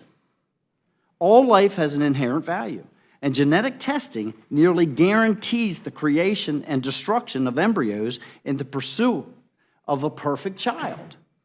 An embryo, fertilized egg, or blastocyst, no matter how small, is a unique individual with its own DNA. My amendment would also prohibit funds for assisted reproductive technology that places a fertilized egg, a blastocyst, or an embryo in a non-human alternative gestation environment, such as an artificial womb or another form of complete ectogenesis. Earlier this year, the VA expanded IVF to same-sex and non-married couples.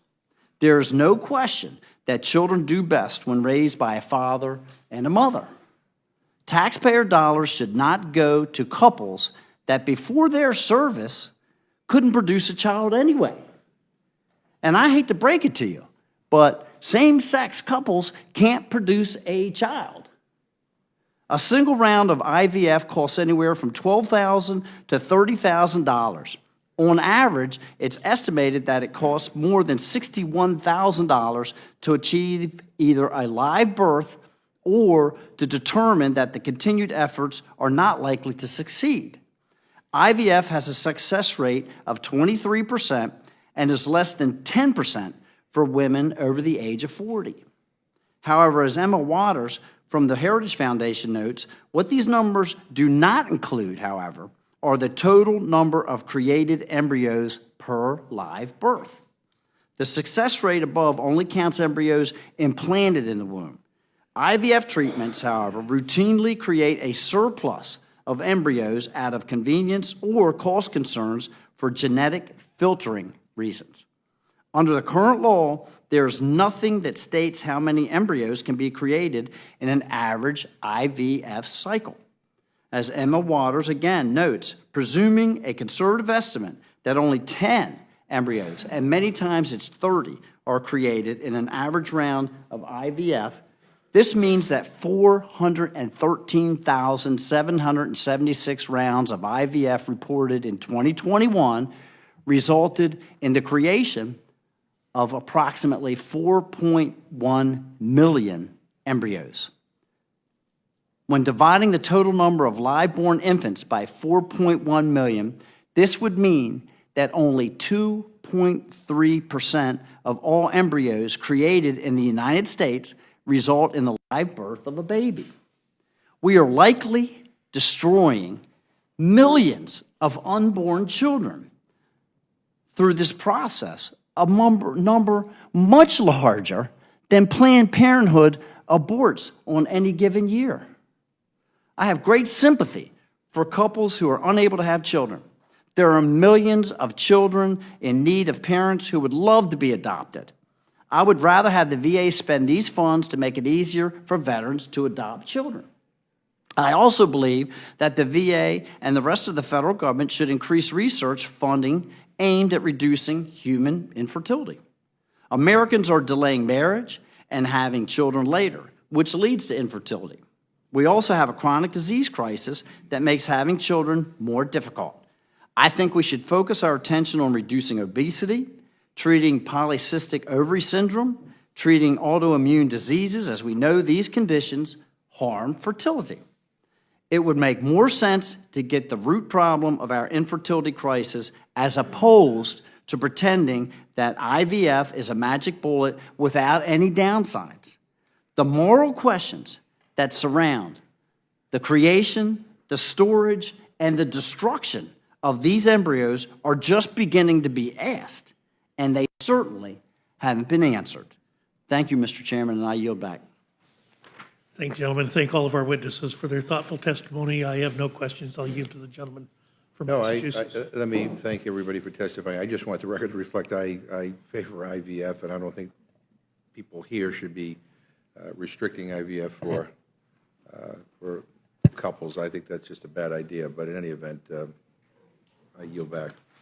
Chair, thanks the gentleman. Gentleman yields back. Gentleman from Pennsylvania. Thank you, Mr. Chairman. I appreciate it, and thanks to all the witnesses for testifying. Ms. Rosendahl, if you want, I'll call on you. You got that look on your face. Oh, just always great to see you, Mr. Rush. Likewise, Mr. Rosendahl. General Bergman, do you have two special guests here today? I do. Would you like to introduce them? I would be honored to. You know what the rule is. On the left, my grandson Braden Maher, who just graduated from Miami of Ohio with a degree in finance in the last 3 weeks, the first son of my oldest daughter, and to his left, my grandson Ty Risberg just completed his second year at West Point, and he is the second child of my youngest daughter. So you got two first cousins here, but here's us. Very good. Beautiful. Well, thanks, General, and best of luck to your grandsons. And with that, I yield back. Chair, thanks the gentleman. Gentleman yields back. The gentlelady from Pennsylvania is recognized.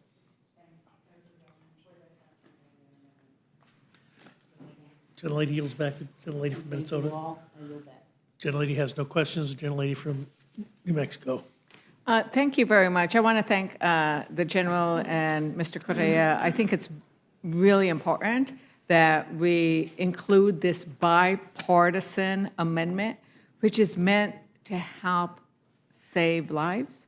And we need to follow that science and follow that research, and I am very grateful for your commitment to keep coming before the Rules Committee asking us to put it on, because I'm sure if we had it on the floor that it would pass. So I hope we get to vote on it. Thank you very much. Gentlelady yields back. Chair, thanks the gentlelady. The gentleman from Kentucky is recognized. Yield back. Gentleman has no questions. The gentleman from South Carolina. Thank all of you for coming here. General, just with a helicopter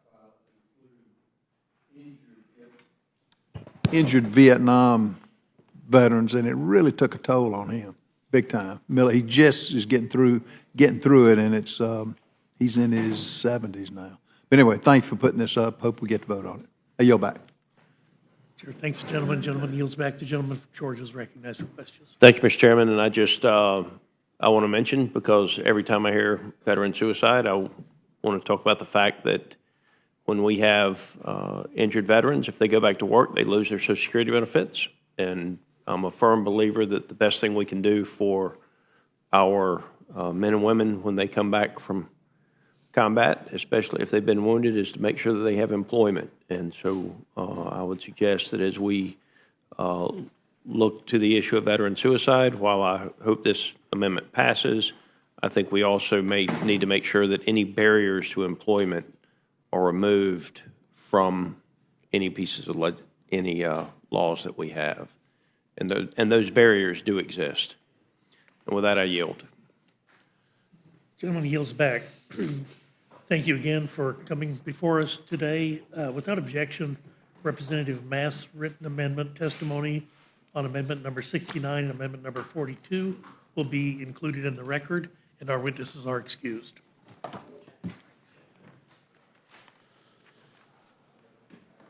Is there anyone else seeking to testify on H.R. 8580 or H.R. 8282? Seeing none, this closes the hearing portion. The chair will be in receipt of a motion from the gentleman from Pennsylvania, Mr. Reschenthaler. Thank you, Mr. Chairman. Mr. Chairman, I move the committee grant H.R. 8580, the Military Construction, Veterans Affairs, and Related Agencies Appropriations Act 2025, a structured rule. The rule waives all points of order against consideration of the bill. The rule provides 1 hour of general debate equally divided and controlled by the chair and ranking minority member of the Committee on Appropriations or their respective designees. The rule provides an amendment in the nature of a substitute consisting of the text of the Rules Committee print 118 TAC 35 modified by the amendment printed in Part A of the Rules Committee report shall be considered as adopted, and the bill as amended shall be considered as read.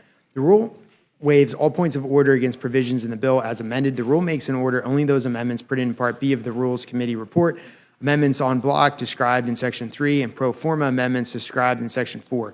Each amendment shall be considered only in the order printed in the report, may be offered only by a member designated in the report, shall be considered as read, shall be debatable for the time specified in the report, equally divided and controlled by the proponent and an opponent, shall not be objected to amendment except as provided by Section 4 of the rule, and shall not be subject to a demand for division of the question.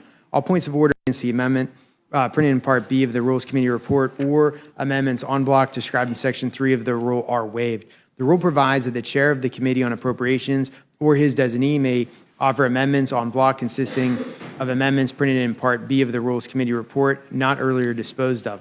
Amendments en bloc shall be considered as read, shall be debatable for 20 minutes, equally divided and controlled by the chair and ranking minority member of the Committee on Appropriations or their respective designees, shall not be subject to amendment except as provided by Section 4 of the rule, and shall not be subject to a demand for division of the question. The rule provides that the chair and ranking minority member of the Committee on Appropriations or their respective designees may offer up to 10 pro forma amendments, each at any point for the purpose of debate. The rule provides one motion to recommit. The rule further provides for consideration of H.R.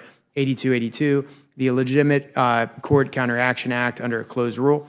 The rule waives all points of order against consideration of the bill. The rule provides an amendment in the nature of a substitute consisting of the text of Rules Committee print 118 TAC 37 shall be considered as adopted, and the bill as amended shall be considered as read.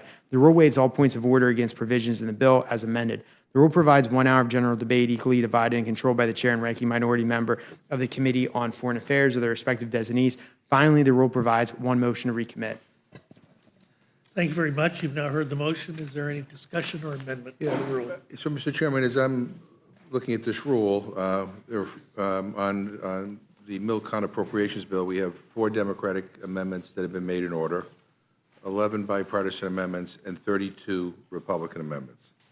And as I'm looking at the ICC bill, it's a completely closed rule, which brings us up to 92 closed rules And I find that particularly interesting, given the fact that the people who came to testify on the bill didn't even know what was in the bill, because it's been changing so much, and there's been no committee hearing or markup. I just point that out for the record.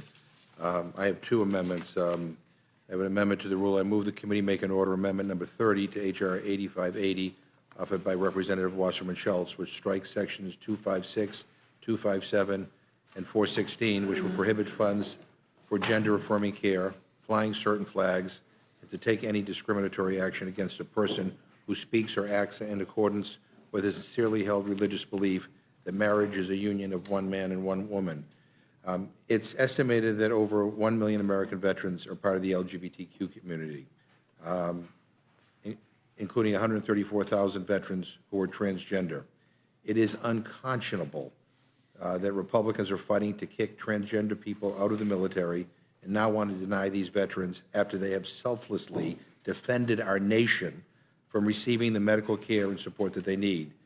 And with all the discrimination members of the LGBTQ plus community have had to endure, this bill is choosing to focus on supposed discrimination against people who believe marriage is between a man and a woman. My amendment would allow the House to strike these backward policy riders from this legislation. I urge a yes vote on my amendment, and I yield back. Is there any further discussion on the amendment? Hearing none, all those in favor will signify by saying aye. Aye. Those opposed, no. No. Opinion of the chair, the noes have it. Ask for a roll call, Mr. Chairman. Roll call has been requested. The clerk will call the roll. Mr. Reschenthaler? Mr. Reschenthaler, no. Mrs. Fischbach? No. Mrs. Fischbach, no. Mr. Massey? No. Mr. Massey, no. Mr. Norman? No. Mr. Norman, no. Mr. Roy? No.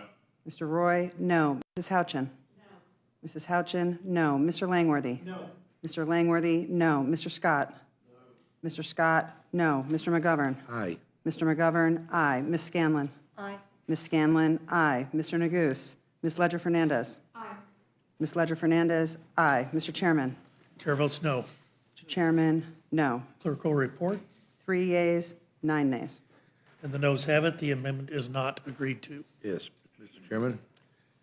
The gentleman is recognized. I have an amendment to the rule. I move to the committee make an order amendment number 29 to H.R. 8580, offered by Representative Wasserman Schultz, which strikes section 261, which would prohibit VA from reporting a beneficiary to the National Instant Criminal Background Check System. Despite the filibuster by Mr. Massey, I will point out that veteran suicides remain a terrible crisis in this country. Veterans have a 50% higher risk of suicide than their non-serving peers, and while veterans make up about 7% of the U.S. adult population, they account for 18% of the nation's gun suicide deaths. But Republicans want to take away VA's ability to protect our most vulnerable veterans. This is a threat to veterans' physical health, and blocking this amendment would only make it easier for veterans who are a danger to themselves or others to access firearms. I urge a yes vote on my amendment, and I would say to my Republican colleagues, you can vote against this on the House floor, but the idea that you just continuously block amendment after amendment after amendment, goes against a lot of the rhetoric that I heard when we were in charge. But in any event, I hope I urge a yes vote, and I yield back my time. Any further discussion on the amendment? Hearing none, the question is on the amendment. All those in favor signify by saying aye. Aye. Those opposed say no. No. Opinion of the chair, the noes have it. Ask for a roll call, please. Roll call has been requested. The clerk will call the roll. Mr. Reschenthaler? No. Mr. Reschenthaler, no. Mrs. Fischbach? No. Mrs. Fischbach, no. Mr. Massey? No. Mr. Massey, no. Mr. Norman? No. Mr. Norman, no. Mr. Roy? No. Mr. Roy, no. Mrs. Houchin? No. Mrs. Houchin, no. Mr. Langworthy? No. Mr. Langworthy, no. Mr. Scott? No. Mr. Scott, no. Mr. McGovern? Aye. Mr. McGovern, aye. Ms. Scanlon? Aye. Ms. Scanlon, aye. Mr. Neguse? Ms. Ledger-Fernandez? Aye. Ms. Ledger-Fernandez, aye. Mr. Chairman? Chair votes no. Mr. Chairman, no. Clerk will report the total. 3 yeas, 9 nays. And the noes have it. The amendment is not agreed to. Is there any other amendment of discussion? If not, the question is on the No, floor. I'm sorry, I have an amendment. Gentlelady is recognized. Thank you. Mr. Chairman, I have an amendment to the rule. I move the committee make in order amendment number 28 to H.R. 8580, offered by Representative Wasserman Schultz, which strikes Section 255, which would prohibit funds for abortion and abortion counseling, with limited exceptions. It's estimated that about 260,000 women veterans of reproductive age live in states with severe abortion restrictions. Those veterans bravely served our nation, and they deserve access to crucial reproductive health care services, and they deserve the freedom to make their own health care decisions with their doctors and their families and without interference by D.C. politicians. Abortion care is part of a continuum of reproductive health care. Depriving female veterans of these services is not only harmful, it turns our back on the promise to care for our veterans after they've served our country. I urge a yes vote on the amendment, and I yield back. Any further discussion? Hearing none, all those in favor will signify by saying aye. Aye. Those opposed say no. No. Opinion of the chair, the noes have it. I'd request a roll call vote. Roll call has been requested. The clerk will call the roll. Mr. Reschenthaler? No. Mr. Reschenthaler, no. Mrs. Fischbach? No. Mrs. Fischbach, no. Mr. Massey? No. Mr. Massey, no. Mr. Norman? No. Mr. Norman, no. Mr. Roy? No. Mr. Roy, no. Mrs. Houchin? No. Mrs. Houchin, no. Mr. Langworthy? No. Mr. Langworthy, no. Mr. Scott? No. Mr. Scott, no. Mr. McGovern? Aye. Mr. McGovern, aye. Ms. Scanlon? Aye. Ms. Scanlon, aye. Mr. Neguse? Ms. Ledger-Fernandez? For women veterans, aye. Ms. Ledger-Fernandez, aye. Mr. Chairman? Chair votes no. Mr. Chairman, no. Clerk will report the total. 3 yeas, 9 nays. For the noes have it, the amendment is not agreed to. Thank you, Mr. Chairman. I have another amendment. State your amendment. I have an amendment to the rule. I move that the committee make an order amendment number 9 to H.R. 8580 offered by Representative Lee of California, which strikes sections 414, 415, and 417, which restrict diversity, equity, inclusion, and accessibility initiatives at the Department of Veterans Affairs. Simply pretending that racism, sexism, homophobia, or other discriminations do not exist does not make that true. Generations have fought to advance diversity and equity in this country, in our armed forces, and in the Veterans Administration, but there's still more work to do. Blocking this amendment, which seeks to ensure that work continues, is a step backward and does a gross disservice to the men and women who've served our country. I urge a yes vote on my amendment, and I yield back. Is there any further discussion? Seeing none, the vote is on the amendment. The gentlelady from Pennsylvania. All those in favor vote aye. Aye. Aye. Those opposed, no. No. Opinion of the chair, the noes have it. I'd request a roll call. Roll call has been requested. Clerk will call the roll. Mr. Reschenthaler? No. Mr. Reschenthaler, no. Mrs. Fischbach? No. Mrs. Fischbach, no. Mr. Massey? No. Mr. Massey, no. Mr. Norman? No. Mr. Norman, no. Mr. Roy? No. Mr. Roy, no. Mrs. Houchin? No. Mrs. Houchin, no. Mr. Langworthy? No. Mr. Langworthy, no. Mr. Scott? No. Mr. Scott, no. Mr. McGovern? Aye. Mr. McGovern, aye. Ms. Scanlon? Aye. Ms. Scanlon, aye. Mr. Neguse? Ms. Ledger-Fernandez? Aye. Ms. Ledger-Fernandez, aye. Mr. Chairman? Chair votes no. Mr. Chairman, no. The clerk will report the total. 3 yeas, 9 nays. And the noes have it. The amendment is not agreed to. Is there any further amendment? Mr. Chairman. Gentlelady is recognized. Mr. Chairman, I have an amendment to the rule. I move the committee make an order amendment number 6 to H.R. 8580 offered by Representative Brownlee, which strikes sections 419 and 420, which would prohibit funds for carrying out climate-related executive orders.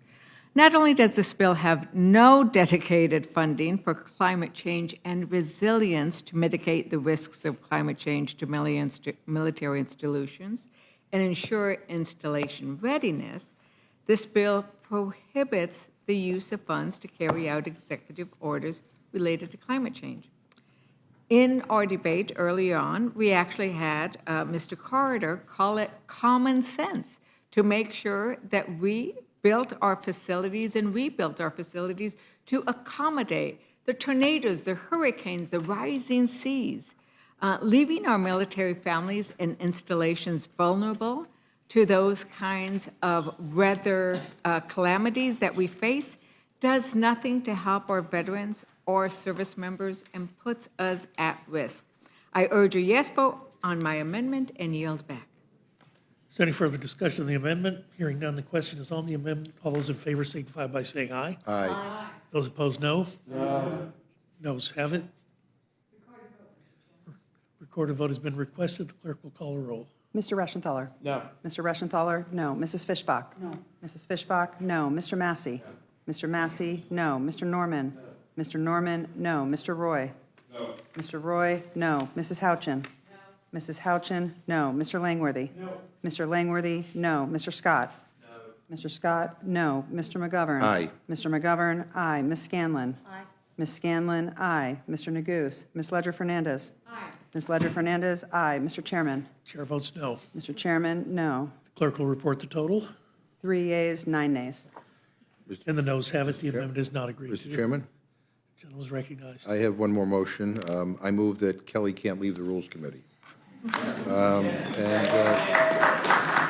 And I know it is not a proper amendment, so I will withdraw it, but I just wanted to say one more time with all of our members present how much we will all miss Kelly. So with that, I reluctantly withdraw my amendment. And I reluctantly accept your unanimous consent request to withdraw the amendment. We're not going to have a roll call on that. Is there any other amendment or discussion? If not, the question is on the motion from the gentleman from Pennsylvania. All those in favor signify by saying aye. Aye. Those opposed, no. No. Opinion of the chair, the ayes have it. As for roll call, please. Roll call has been requested. The clerk will call the roll. Mr. Reschenthaler? Aye. Mr. Reschenthaler, aye. Mrs. Fishbach? Aye. Mrs. Fishbach, aye. Mr. Massey? Aye. Mr. Massey, aye. Mr. Norman? Aye. Mr. Norman, aye. Mr. Roy? Aye. Mr. Roy, aye. Mrs. Houchin? Mrs. Houchin, aye. Mr. Langworthy? Aye. Mr. Langworthy, aye. Mr. Scott? Aye. Mr. Scott, aye. Mr. McGovern? No. Mr. McGovern, no. Ms. Scanlon? No. Ms. Scanlon, no. Mr. Neguse? Ms. Ledger Fernandez? No. Ms. Ledger? Ms. Ledger Fernandez, no. Mr. Chairman? Chair votes aye. Mr. Chairman, aye. Clerk will report the total. 9 yeas, 3 nays. And the ayes have it. The motion is, the report is agreed to. Accordingly, Mr. Reschenthaler will be managing the rule for the majority. And I'll do it for the minority. Without objection, the committee stands adjourned. Thank you again, Kelly. Thank you. Yes, sir.